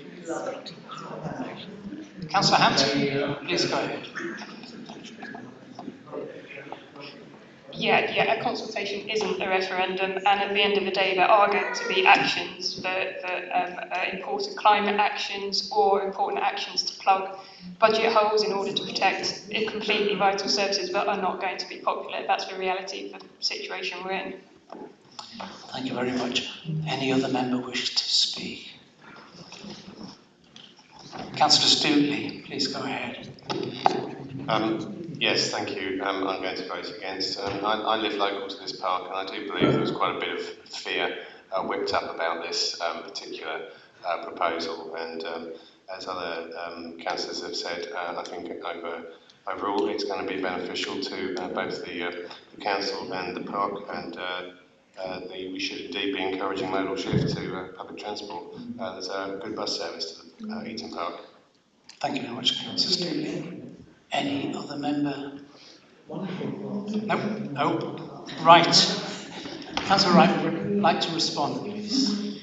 I would. Thank you, Lord Mayor. Whilst I take on board Councillor Charles's comments, I do ask myself why go ahead with the consultation if you have no intention to listen to the responses of those residents? Also, in picking up the pork barrel comment, my specific request to the 151 officer was to reverse out all parking in all parks. So if that hasn't happened in the way that I've requested, then I apologise for that. But my intention was for it to not be a specific Eton thing. This is a principal thing for all car parks. I agree that we should be encouraging people to walk to the park, but surely the very figures given in speaking against this amendment suggest that actually this is about income generation. So whilst the words are we want people to walk to the park, the business case is we actually want them to drive there because we want the money. And the last point is, speaking on Councillor Osborne's point, there is already evidence of displaced parking because there is a time limit in one of the car parks in Eaton Park because of displaced parking for the UEA. So that exactly that thing has happened. The UEA implemented charges a number of years ago, and we saw displaced parking into Eaton Park and subsequently into other parts of Eaton. So that there is evidence that this is already happening. And that's the reason why the whole of University Ward is permit parking as a result. So, anyway, thank you. Thank you very much, Councillor Wright. We will now move to a recorded vote, and I will ask the monitoring officer to read your names out. Please state whether you are for the amendment, against the amendment, or wish to abstain. Thank you, Lord Mayor. Councillor Ackroyd, for. Overline? Abstain. Carlo? Abstain. Cat? Abstain. Champion? Abstain. Davis? Against. Driver? Against. Everett? Against. Fulton McAllister? Against. Galvin? Abstain. Giles? Against. Graham? Abstain. Hampton? Against. Harris? Against. Huntley? Against. Jones? Against. Kendrick? Against. Kidman? Against. Lubbock? For. Maguire? Against. Oliver? Against. Osborne? Against. Hadder? Against. Peake? Against. Price? Abstain. Schmierer? Abstain. Stonnard? Against. Stutely?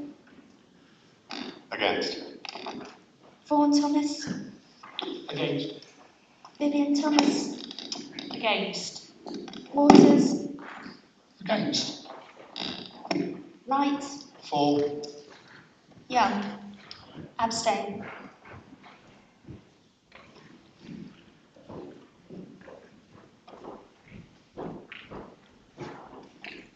That's 3 in favour, 21 against and 9 abstentions. Thank you very much, everyone. That amendment has dropped, and we now move back to the substantive item in its original form. We've already had speakers moving and seconding, and I now call upon group spokespersons. Councillor Galvin, would you like to speak, please, on behalf of the Greens?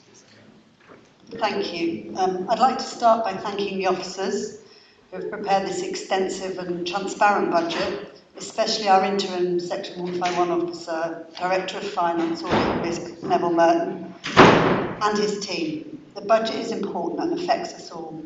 A record 2,000 people responded to the consultation, which is much improved on last year. We would like to see year-round engagement so that the council could be much more responsive to its citizens, and it's clear there's an appetite for that. There are a lot of positives in this document.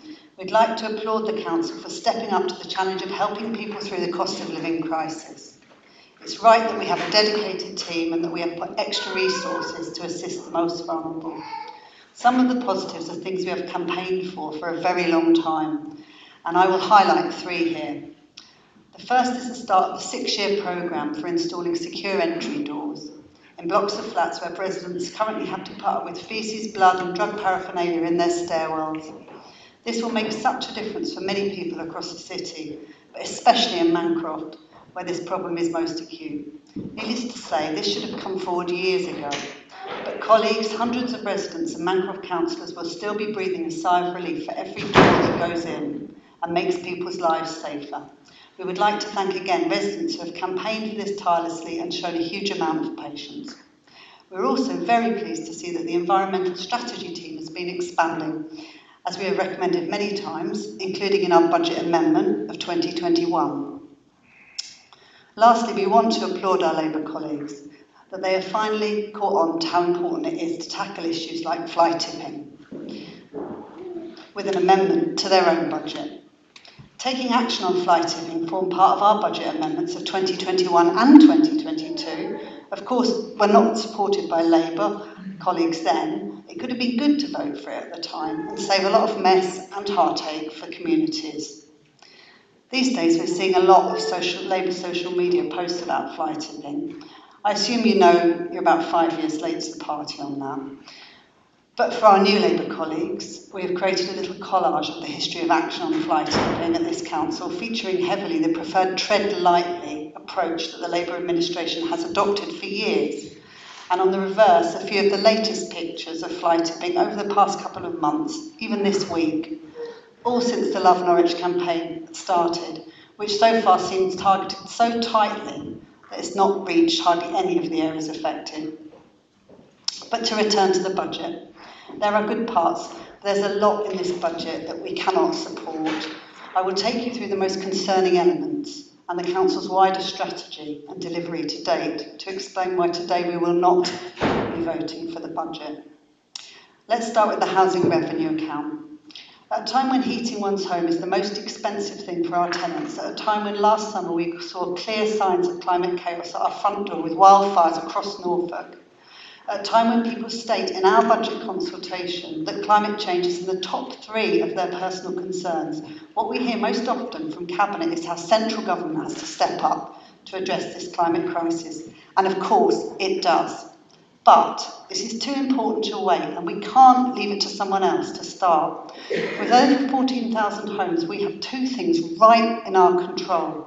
1, a massive number of houses, retrofitting of which would save a significant amount of carbon emissions. 2, an undeniable driver to establish a local retrofitting economy and industry. Other organisations dream of having such major opportunities to tackle climate change. And what do you do over the past years? Next to nothing. I'm relieved to hear that a new set of very competent officers are finally looking at this strategic approach to the HRA budget, and hopefully we will see much more progress in the next year's budget. But this is despite of, not due to, political leadership. This is your legacy, that in 2023 we see arbitrary replacements of kitchens and boilers because an arbitrary clock has ticked out, rather than a strategic approach to tackle decarbonisation of our housing stock, which could have easily started. That's why we've kept on about it long and loud over the past years. And this year, there are at last signs of a strategic reprioritising of the HRA budget to address decarbonisation with a sum of 53 million allocated over 5 years. We were glad to see this, well done. But hard as we looked, we could not find how the sum was to be spent in the budget papers. When I asked at Cabinet, there was a frankly blank look from the Cabinet member, and then a long, awkward silence while Labour Cabinet members searched their papers in vain for answers. My point is that the headline figure may be there, but we need to see actions, and we need these to be led and understood by Cabinet. Let me get on to the cost of the compliance issues. We had to spend millions to put something right that should never have happened. On your watch, essential safety tests were not being done, and you did not question whether there was an audit trail of the things that every landlord is legally required to do. Gas safety checks, electrical checks, fire compliance checks, water tests. Councillor Kendrick, I would say it's beyond embarrassing to call yourself experienced commercial landlords after this scandal. It was yet again a new set of competent officers that started asking the right questions. I think we can start talking about a pattern of complacency in political oversight, and there are more examples of this. Let's talk about our favourite subject, NRL. You know that we are cheerleaders of the current direction the company is going in. NRL is now a success story. Great. But we're always entirely baffled when you sit there and say the £6 million is not lost. NRL is paying back the loan. Yes, but in a different world, where you would not have been complacent enough to think that local government officials and yourselves have the competencies to run a development company, in this world where the company had not initially made a loss of 6 million, we would now get the current repayments plus 6 million. The money is technically not lost, but we would be in a profit situation of 6 million. NRL could be flying now, delivering hundreds more much needed council houses. The reason that this is not yet the case is on you. It's your complacency. And that is not all. The housing portfolio seems in absolute chaos. Massive delays in housing repairs, big delays in capital spending and constant underspend and a shocking delay in void turnarounds is the current picture. We keep hearing soothing words about ensuring that empty houses are being brought back to use and that essential repairs in people's houses are being carried out. But each time we get the new figures, the picture looks worse. In Q3 of this year, void turnaround is 95 days. That's the entire quarter. The number of housing complaints has gone up and up again, and let's not even talk about that a lot of them are not answered on time. These are things that we simply cannot ignore today. Likewise, the complaints about environmental services in relation to street cleaning and estate maintenance have also increased and are not answered on time. To start to wrap up, I would like to stress that I am glad we have balanced this budget as a council, and this is not easy with a government that persists in underfunding local government and public services to a shocking level. In the summer, we had dire warnings that this balance might not be possible. We were saved largely due to the increase in interest rates, which meant that our hefty cash balances acted as a cushion. This is not something that was planned, and is somewhat of a poisoned chalice for the wider economy, but it has helped. Our amendments were carefully worked out to positively assist in key areas and benefit from our strategic reserves, retrofitting to cut carbon and save cash, strategic capital management, face-to-face advice to hard-pressed citizens, and new trees and tree management. This is because climate action needs to be built into this budget. It needs to be visible, apparent and active. As I said earlier, people care about this. After paying bills and their health, people in our city ranked climate change as the third thing most important to you at the moment in the consultation. Finally, I would like to explain why it's so important that this budget represents real action. We're living in a time of emergency. We have a mural on our wall which shows this. However, it's not to scale, and things are much worse than they appear here. The hike in temperatures is much steeper than it looks, as the first two panels go to 500 AD, if you want to look. If this was to scale with the rest of the panels, these panels, the first two panels, would be as long as the Norfolk coast in size, about 140 kilometres. The next panel, from 500 AD to 1400, would be the length of a bicycle. The next would be the size of a television screen, and the last two panels, to scale with the rest, being the length of the Norfolk coast, they would be the width of a laptop. So the picture is much more extreme than it seems from a first glance at this mural. We're facing a colossal spike in temperatures. We can't sit and congratulate ourselves for having this on the wall without doing something every day, every minute to reduce the carbon we send up in the atmosphere. And that needs to start in our backyard and our budget. Thank you very much, Councillor Galvin. And I will call upon Councillor Wright to speak for the Lieutenants. Thank you, Lord Mayor, but I'd like to reserve my right to speak until later in the debate. Okay. Do any other members wish to speak?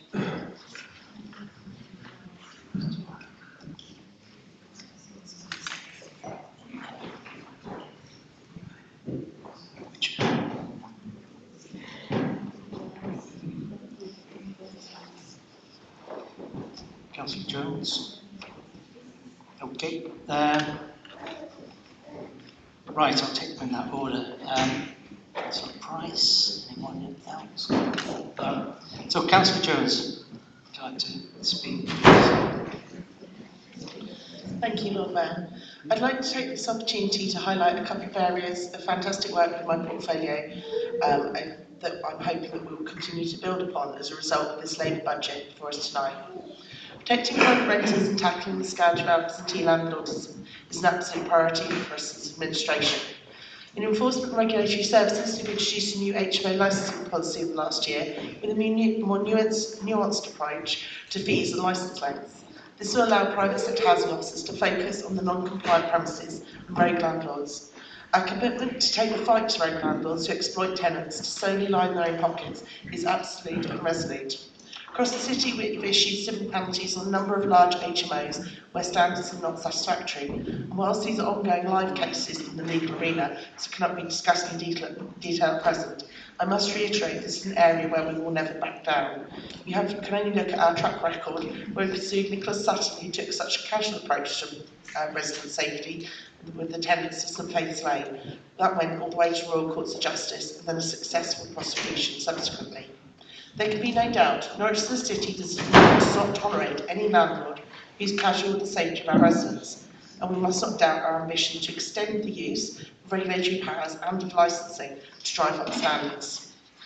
The last year has also seen investment strengthening in our crucial community safety and social behaviour service, to delivering real solutions across the city, with further installations of alley gates, to a consultation on a citywide public protection order against vehicle nuisance and closure orders used to inhibit antisocial behaviour. These commitments to a strong approach to the safety of our residents are set out in the new community safety strategy that I look forward to presenting in the coming months, that's working alongside the two other strategies that was earlier mentioned by Councillor Harris. We are reaffirming our commitment also to tackling domestic abuse in Norwich, and we commenced the 2-year accreditation process from the Domestic Abuse Housing Alliance. This is real action, not just words, and we building greater multi-agency links. We all hold a vital responsibility to radically tackle this legal problem in our society. So, Lord Mayor, despite the relentless and always damaging efforts of the Tory government to financially constrain local councils, I'm proud that in this budget we take tough action to protect our residents, be it from rogue landlords to the horrors of persistent antisocial behaviour, while supporting residents in need. I hope all councillors tonight will actively support this and that we can work together to keep improving our city. Thank you. Thank you very much, Councillor Stoller was the one to catch my eye. Councillor Stoller. Thank you very much, Lord Mayor. It's been a challenging year for the Council's development work because of the neutrality issues and the consequent suspension of planning approvals for residential development. However, the team constructed an innovative scheme of retrofitting water efficiency measures in council housing stock, and that will unlock the process for priority developments. The development of East Norwich has proceeded to delivery stage. This will be a large, highly sustainable new quarter for the city with substantial new housing, employment and leisure opportunities. The sites have the capacity to deliver 3,500 homes and 6,000 jobs.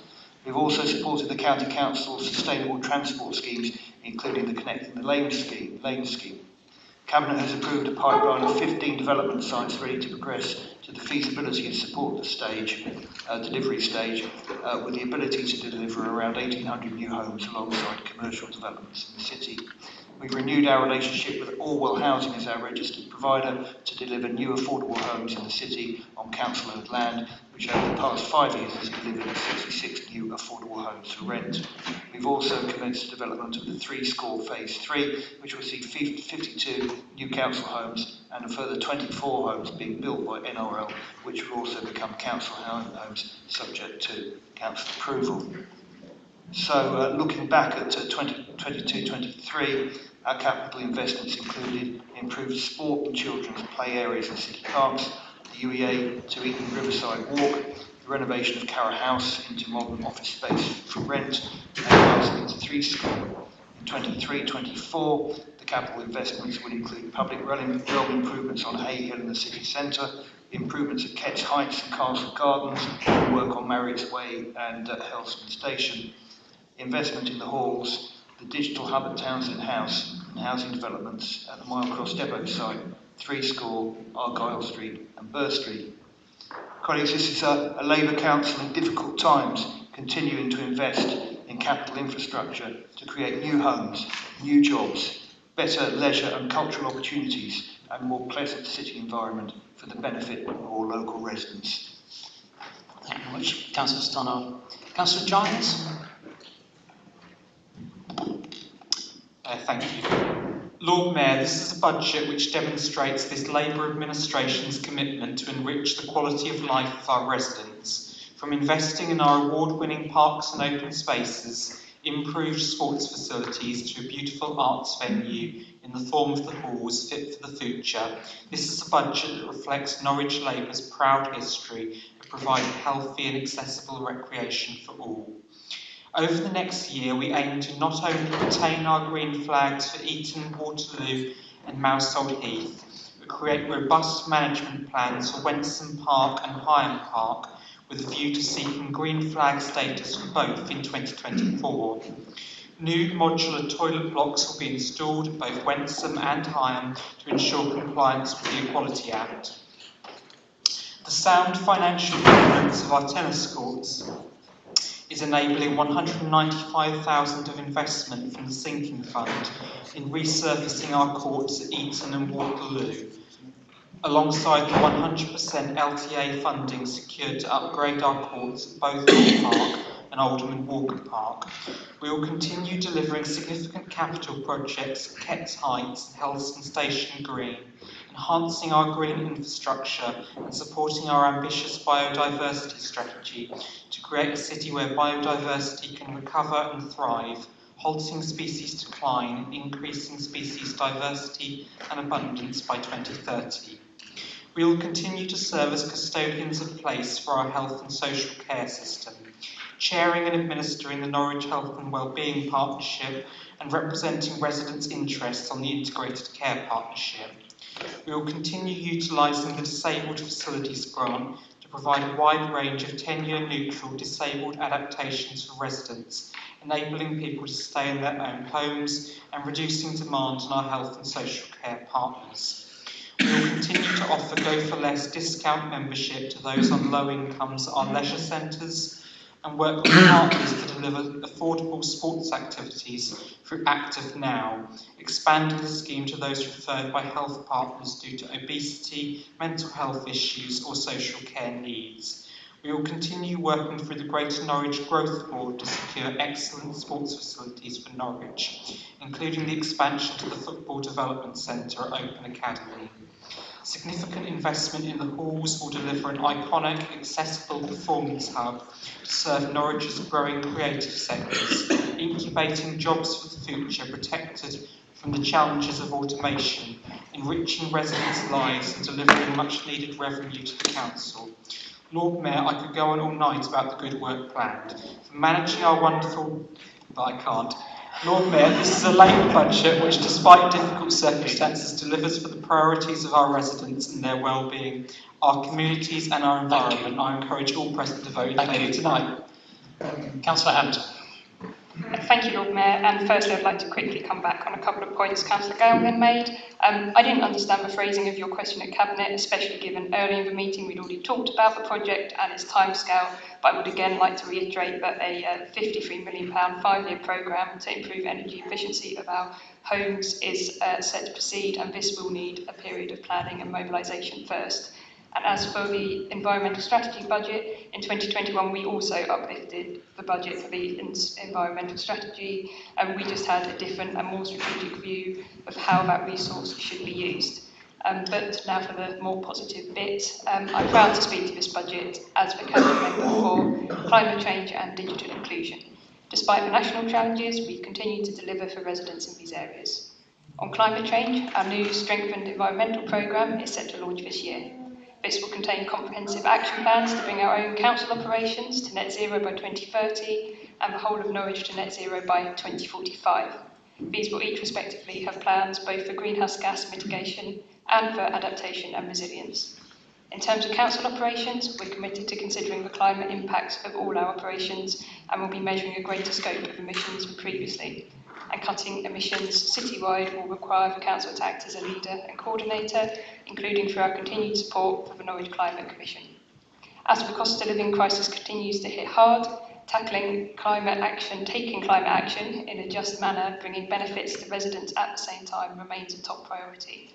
We're continuing to improve the energy efficiency of homes across tenure to cut carbon emissions, keep homes warm and reduce residents' bills. Nearly £5 million of retrofit investments are currently underway, with millions more potentially to come soon via grants we're waiting decisions on. And we're investigating other innovative financing mechanisms to support this work. On the other side of my portfolio, our customer experience and digital strategy continues to be delivered, enabling us to be a digital-first organisation with a customer team that provides one front door to access all our contact channels. Providing user-friendly online services that residents are comfortable using is a priority, but of course help will always be available for those unable to access services digitally. Lots of projects are underway to support this approach. The telephone system is being upgraded, work is progressing to automate some of the high volume contact over the phone. A new customer management system will include review of complaints and council inquiries, and a new master data management system will provide the building blocks to better manage our data across the council. So, as ever, I'm proud of what we've managed to achieve, but we need the government to step up too. We need them to take the climate emergency seriously, taking wider reaching action from the top, as well as properly funding councils so we can play our part. Again, my top ask is for a proper national investment in retrofitting. We need a fully funded, locally delivered national retrofit strategy, and as Mike has already touched on, Labour has pledged to enact this if, or hopefully now, just a matter of time when we return to government. So again, I'm proud to support this budget tonight. Thank you, Lord Mayor. Thank you. Councillor Oliver. Thank you, Lord Mayor. I'd just like to highlight a couple of areas of my portfolio. So, first of all, with regard to run sleeping, we continue to offer over 400 beds in hostels for people who need them. Happy to report there are increased levels of engagement. Over the winter months, we also provide the winter shelter, which is an extra safety net. And in the autumn, we do rough sleep accounts and go and find out exactly how many people are sleeping on the streets. I can report a 30% decrease since 2021, which is fantastic news. However, there are still people on the streets. They might not be without a roof, but there are people with complex needs. And it might not be a simple matter of just providing them with somewhere to live. In the context of years on years of cuts to services, there are so many more people that find themselves in hard times now. So we need to continue to offer a wraparound service to help meet the varying needs of people and to encourage them to come off the street and to get whatever help they need. Now, with regard to environmental services, we're playing our bit towards our environmental commitments. We're reducing waste over the next 5 years by 29% of the 2019 baseline. We've committed to investing £3.8 million in a new fleet, and was happy to go and visit the Biffa depot yesterday and hear a little bit more about that. And we also spent £5 million a year on leading waste and recycling collection services. The peer review, the LGA peer review was mentioned, and I'm happy to report that the leader of Barking Dagenham Council said that we are ahead of the curve in that we collect food waste. We're one of the leading authorities in Norfolk in terms of the range of items that we collect from the doorstep. Now, you will have heard that the Cabinet last week, we approved £100,000 to go into the Love Norwich Fund. Now, Love Norwich, play your part, important bit, is the second clause as well, was launched in November, and we started off looking at the city centre. And members will have observed, I hope, improvements thus far. Our officers have engaged with businesses and spent the time to speak to them directly and find out how we can support them as well. But we've asked them to limit the times that their waste is collected, so we don't want to see bags of rubbish on the streets, etc. And we've now moved further into residential areas. So I suppose one of the things that I would say, one of my big asks, is that all members can get behind the campaign. I'd say it's data driven.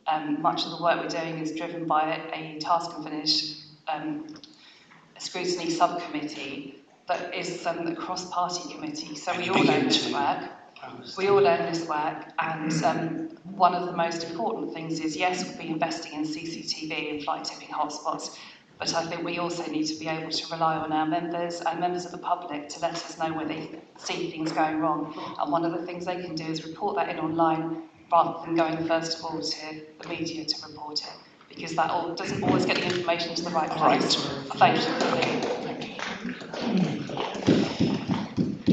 Councillor Vaughan Thomas. Thank you, Lord Mayor. Councillors know that I work as a specialist welfare rights advisor. This involves assisting people in ensuring their rights are protected and they receive the support and help from the state.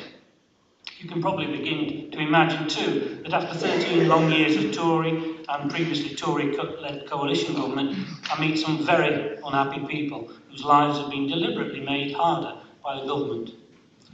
I like to think, after about 30 plus years experience helping people and providing specialist advice and advocacy to them, I would be able to win every case to change the outcomes. Sadly, this is not the case. Not always, particularly given the manner in which the government has systematically changed the system, most significantly abolishing legal aid for welfare rights. So, Lord Mayor, system change is what we need to see to deliver. And it's through this that I find hope that my constituents in Mile Cross can do too. What does this mean in practice? Well, building nearly 200 council homes in Mile Cross will be a start. That will come on top of the council homes this Labour council has delivered at Pointers Field, Hansard Close, and now the former King's Arms site. Next to that is shared the environment that we all want to enjoy.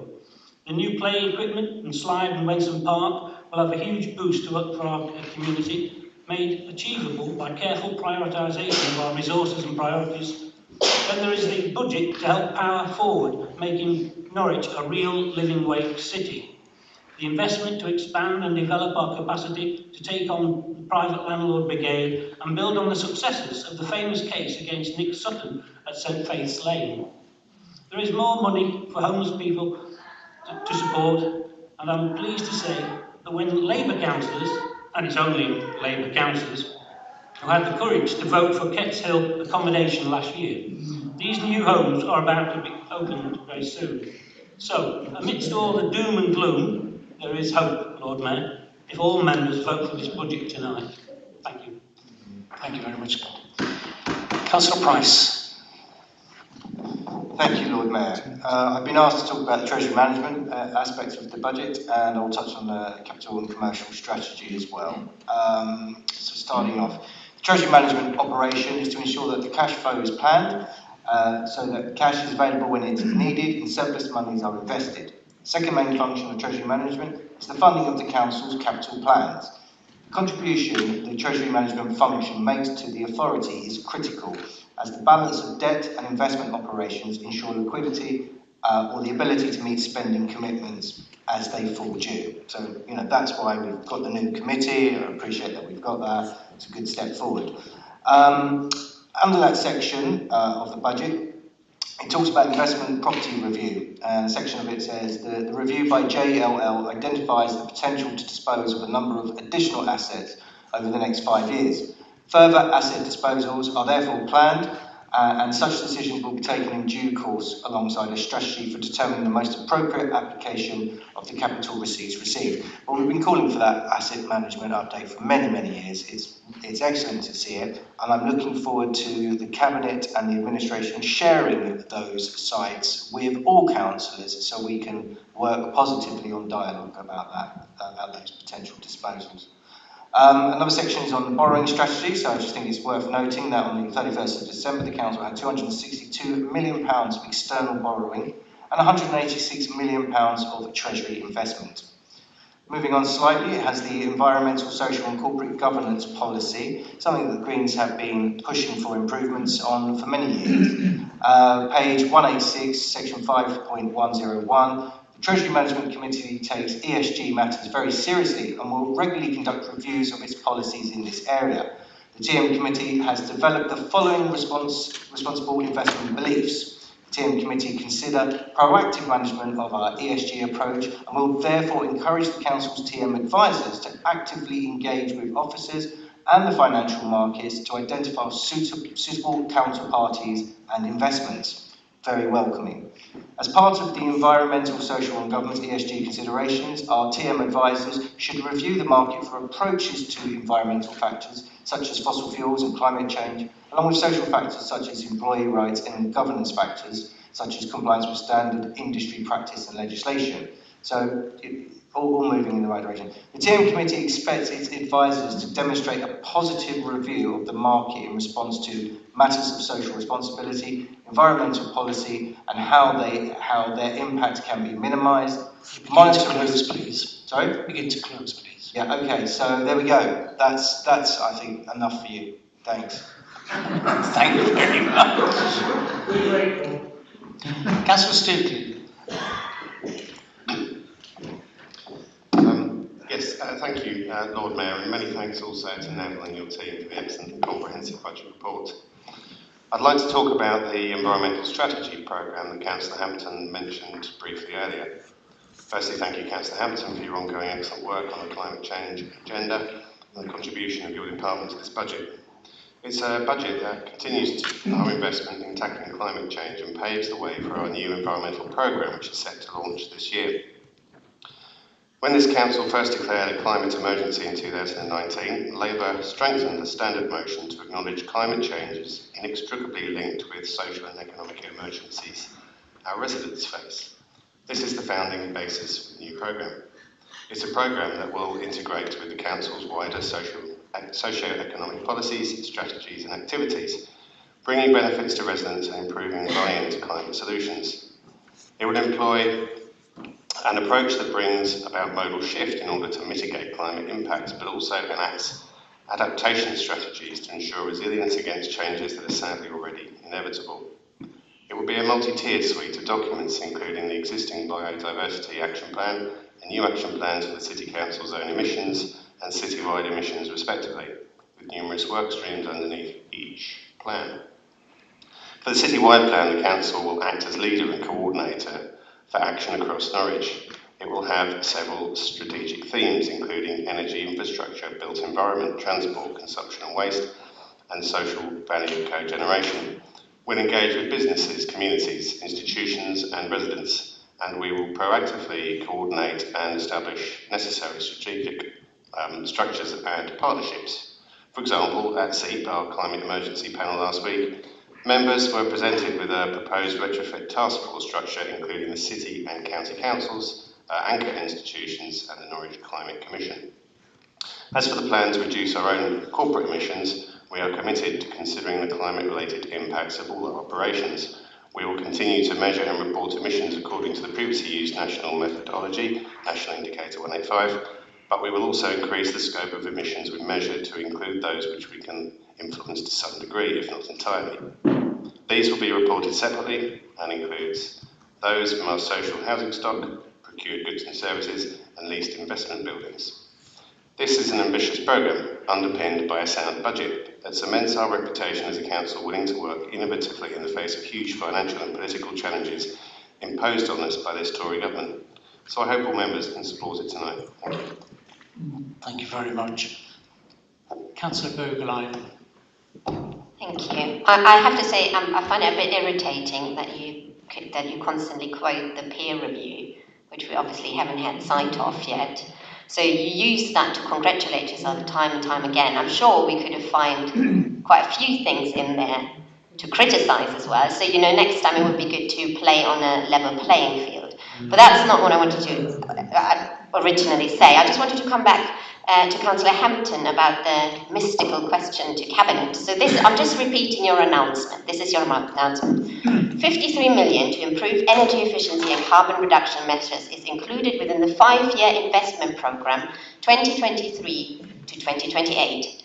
We're debating the budget 2023 to 2024. So if you've got an investment programme going from 2023 to 2028 and we're debating up until almost halfway through 2024, I would have expected to see at least something in there of those 53 million. So I think, two things. Either, it's not happening, or you have to be more careful what you announce. Oh, right. You want to make a personal statement? Is that what you're going to say? Or not? Yes. I'm happy to talk. I'm not sure if I'm in all honesty it would count as one, so I will talk to the group about this out of the meeting. Okay, thank you very much. Councillor Osborne, please go. I want to first off say that I'm not going to be voting against this budget. I'm going to be abstaining on it because for the first time there is, as highlighted earlier, financial planning for retrofitting in the HRA business plan, which is really welcome to see. And it's been really good to hear Councillor Stuteley talking about the retrofit task force, which members may recall was in my motion to this council in 2021, March 2021. So it's really good to see a lot of these things the Greens have been talking about for a number of years are now being taken up by Labour councillors. I want to pick up on a couple of things that were said by Councillor Hampton about the retrofitting task force. I'd really like to see this Labour council, or this council, as a city council, going to the county council and lobbying and saying, what are we doing to provide the infrastructure, the economic infrastructure, the skills provision, all of those things that we need to be coordinating retrofitting across the county, because we can't just do it as Norwich alone, and that's what we've been trying to do at the county council level as Greens. And I'd suggest that you go and talk to your Labour group at county council who have not talked about retrofitting at all, and instead to call it tinkering around the edges. Thank you very much, Councillor Osborne.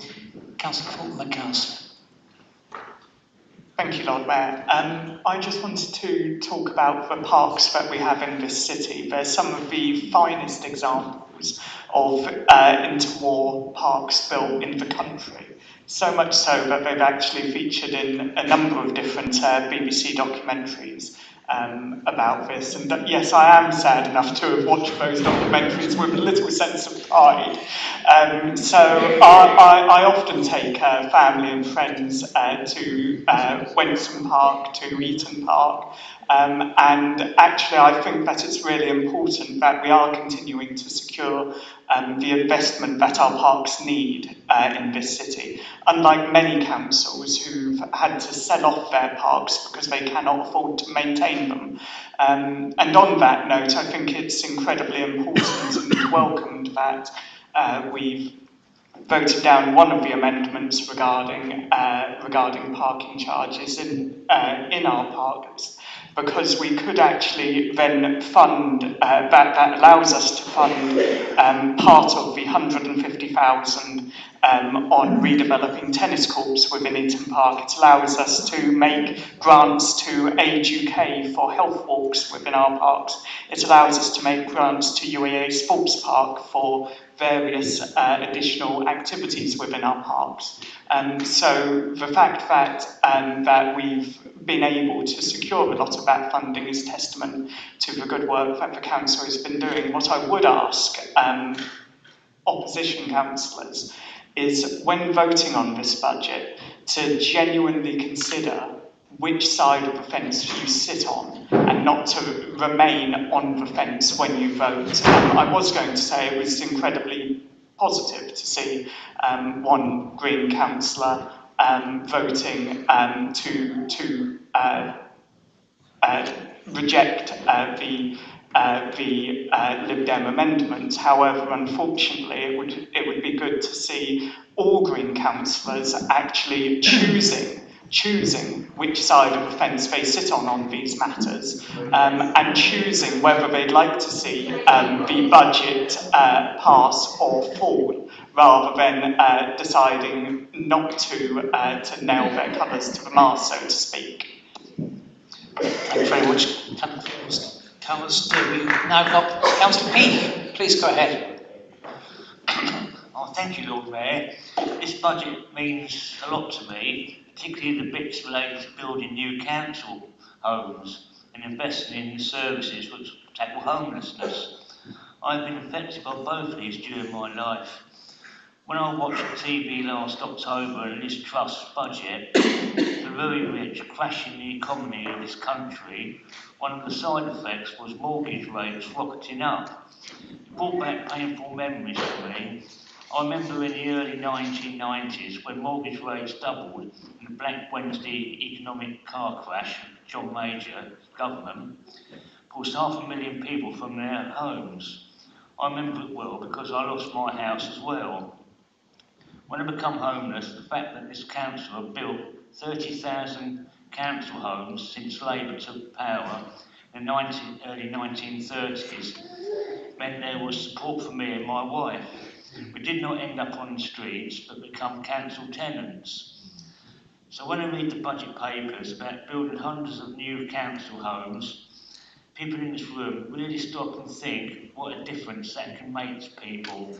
It isn't just a number, it's giving people a chance.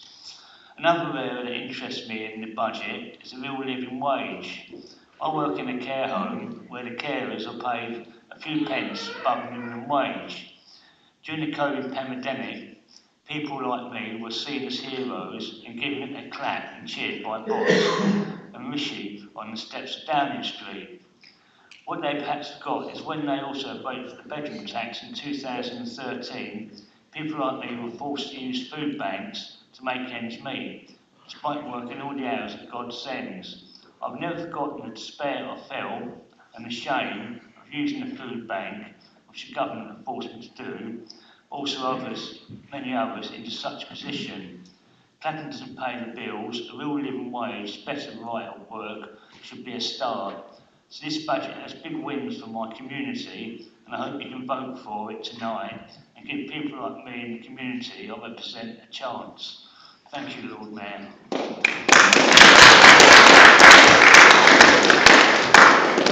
Thank you very much, Councillor P.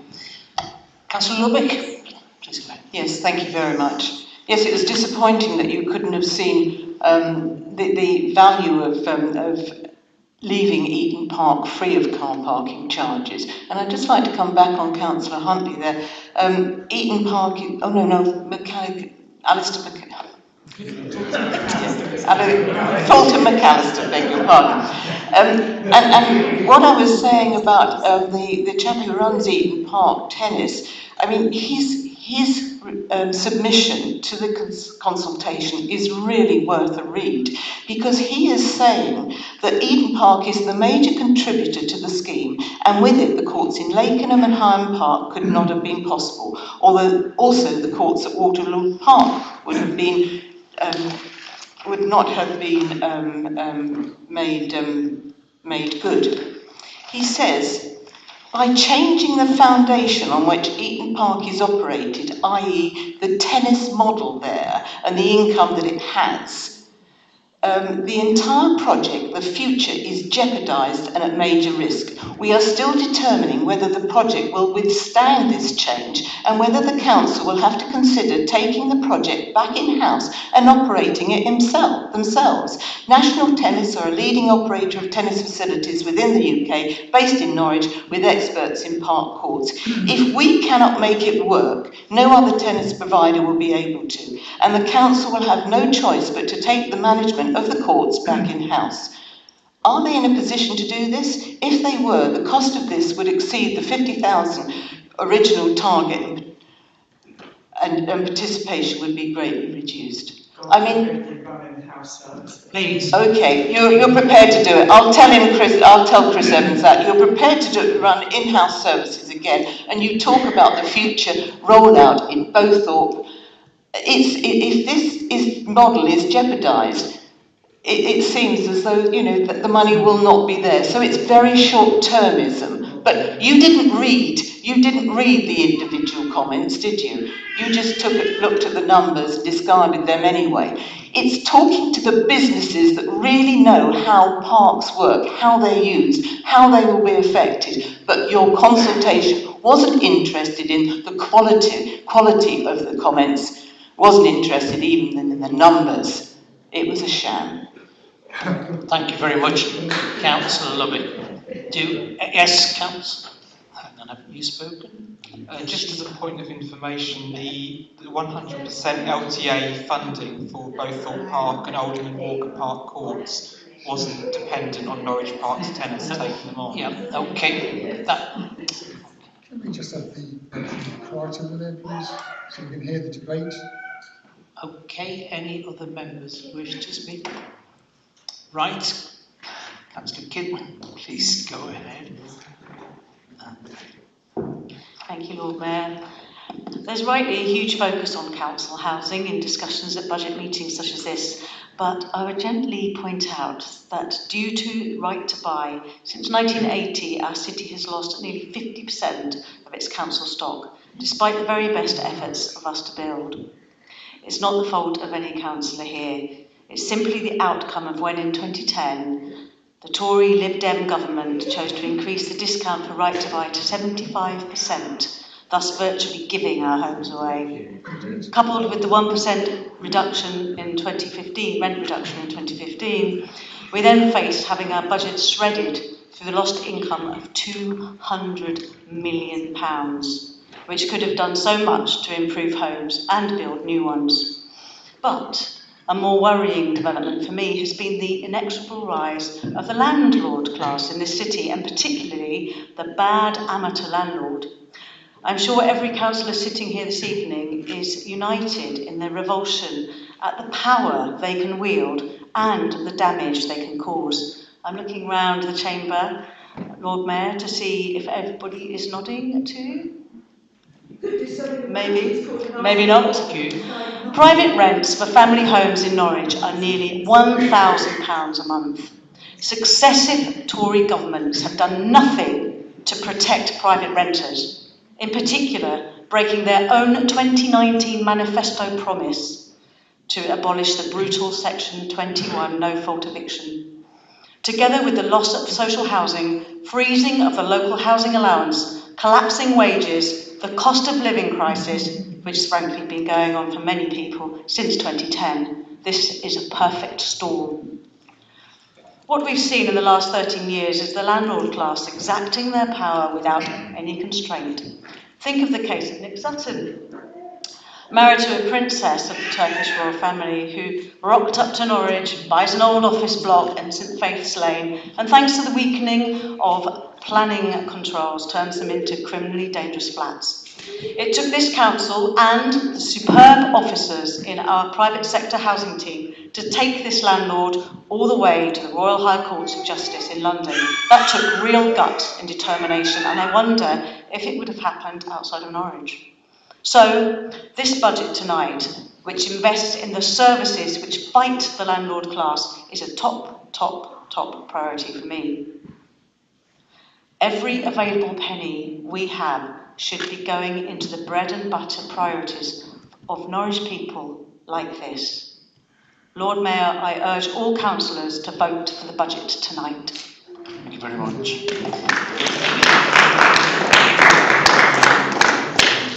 Councillor Huntley. Thank you, Lord Mayor. I'm pleased to learn from Councillor Giles how much great work is planned in this budget to support residents in Mile Cross. These measures enhance the fine community I'm proud to represent. Residents have fed back about investments being made into Wensum Park.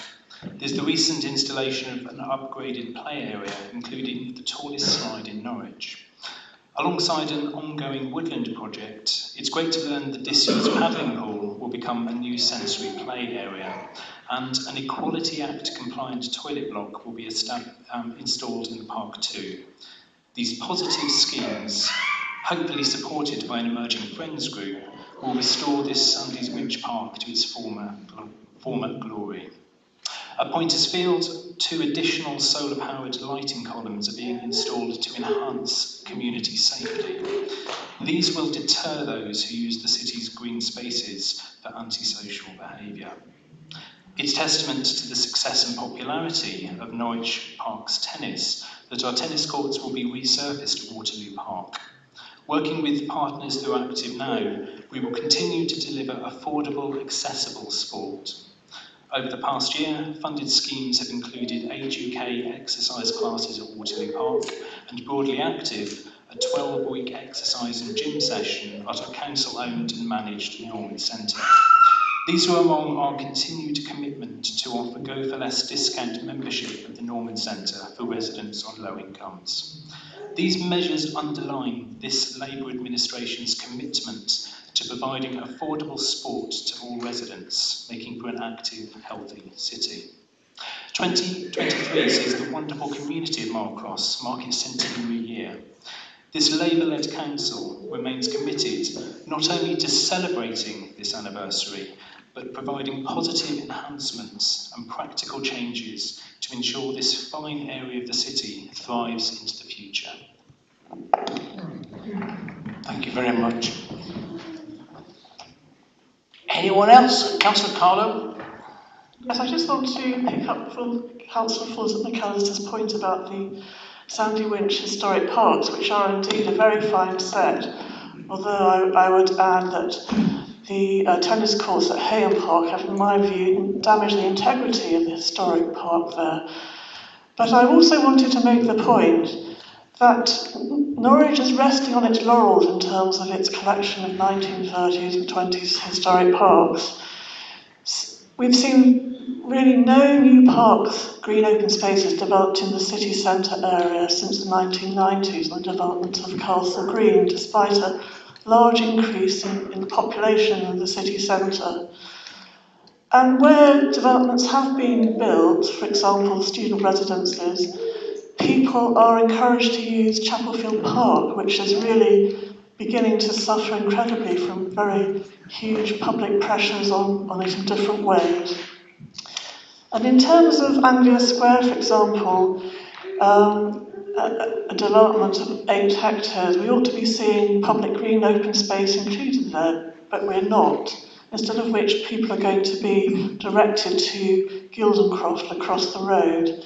So I would urge the City Council to look at developing new green public open space in the city centre, both to relieve pressures on the existing historic open spaces and also to extend the amount of open space in the city centre. The Fields in Trust recently produced a Green Spaces Index for towns and cities in England around the country. And Norwich is one of the cities that they looked at and found that there was a below minimum level of provision of public green open space in relation to certain types of green open space. And so hopefully the City Council will look to redress that in new developments, notably Anglia Square. Thank you very much. Any other members wish to speak? I'm not sure there were any left.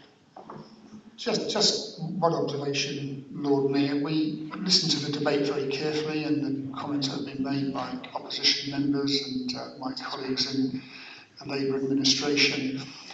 And it does seem to me that in terms of a sense of well-being, I think probably the positive agenda offered by this administration and outlined very articulately by colleagues in the debate tonight is something that they will be feeling. I'm not sure about opposition parties who have a pretty dystopian view of the city and what's going on.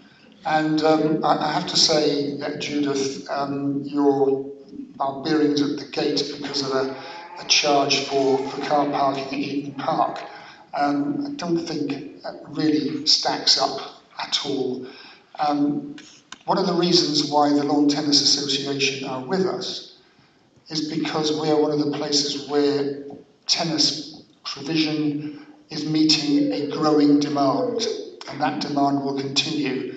And of course, Hyam Park is the best used set of tennis courts in the city, and doesn't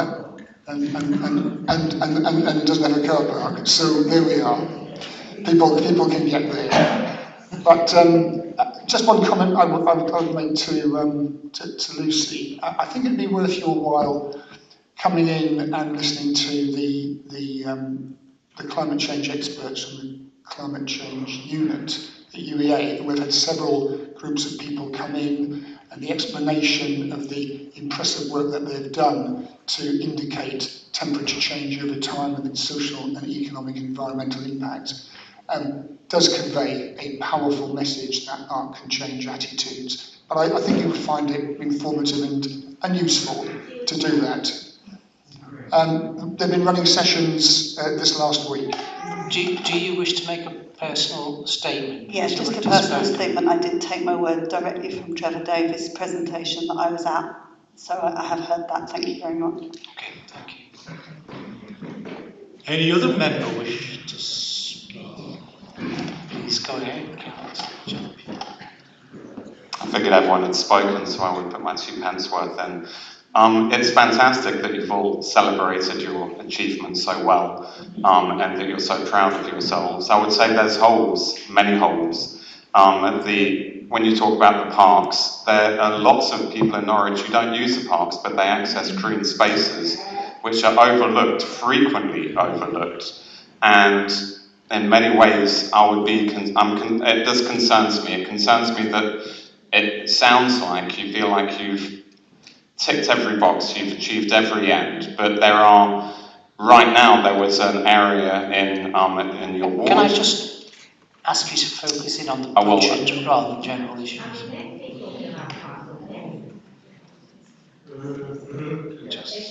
Well, I'm ruling on this. Would you please focus in on the budget? Thank you. Okay, Lord Mayor, absolutely. In short, I just find myself not convinced. I find that the way that, for instance, biodiversity strategy, which is focused on cherry-picked sites across the city to celebrate and to show off, doesn't necessarily equate to a genuine overview of biodiversity. There's many things which can be celebrated about what your budget shows, but equally, I think there's many things which you could take advice on, and your inability to work with others is astounding. Thank you very much. Does anybody else who has not yet spoken wish to speak? Is there anybody else who has not spoken? No? Okay. Right. I'm going to invite Councillor Kendrick to respond. Thank you very much, Lord Mayor. Can I express my thanks to Neville Merton and his team of officers who have produced this budget. I hope that those remarks will be passed on by other senior officers here. As I have less than 3 minutes, I'm going to concentrate on rebutting several of the remarks made by Councillor Galvin in her speech. She talks about how in previous years amendments from the Green Group have been turned down by this Labour group. Well, in each case, they were usually on the supposition that they would be taken from reserves. If the Green Group had really thought that these weren't really needed, instead they would have actually said, and indeed they would have said today, that what other services and what other budgets we would have cut to actually have paid for them. But of course they never do, because they don't have the honesty to tell us so. Secondly, the other old chestnut that she came up with, NRL did not lose £6 million. They took out a loan from this council, which will be repaid. Of course, in the early years of any infrastructure project, the levels of expenditure versus income is always at its highest.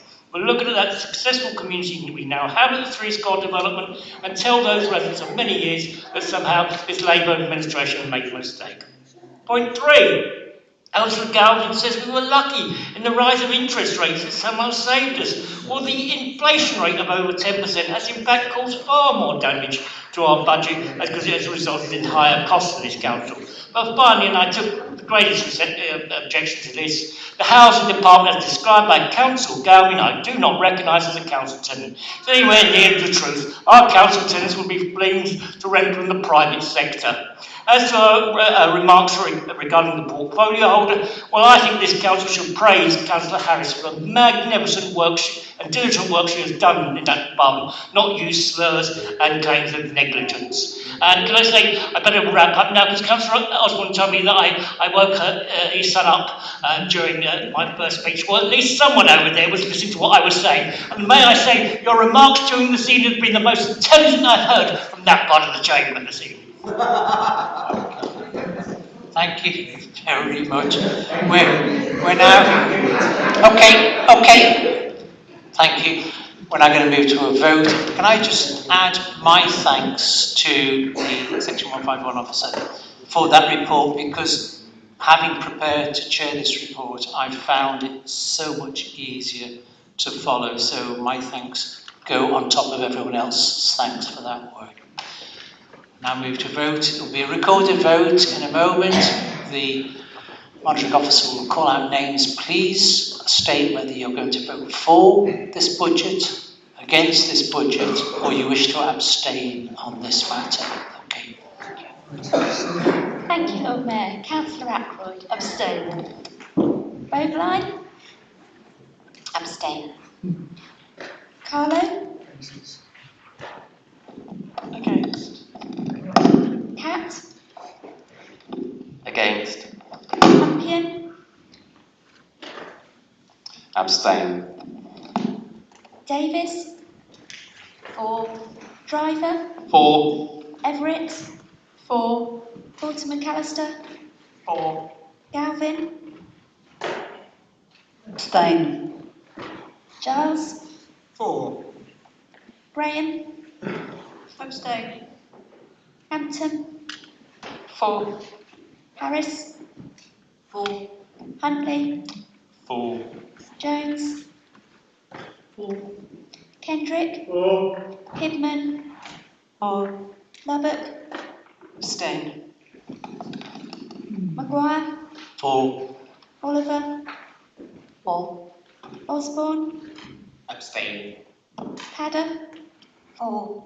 Peake? For. Price? Abstain. Schmierer? Abstain. Stonnard? For. Stuteley? For. Vaughan Thomas? For. Vivian Thomas? For. Waters? A positive vote for, Lord Mayor. Wright? A fence sitting, abstain.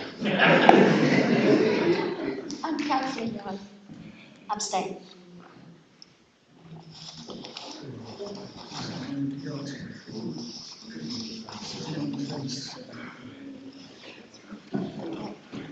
Sorry, Lord Mayor, that's 20 votes in favour, 2 against and 11 abstentions.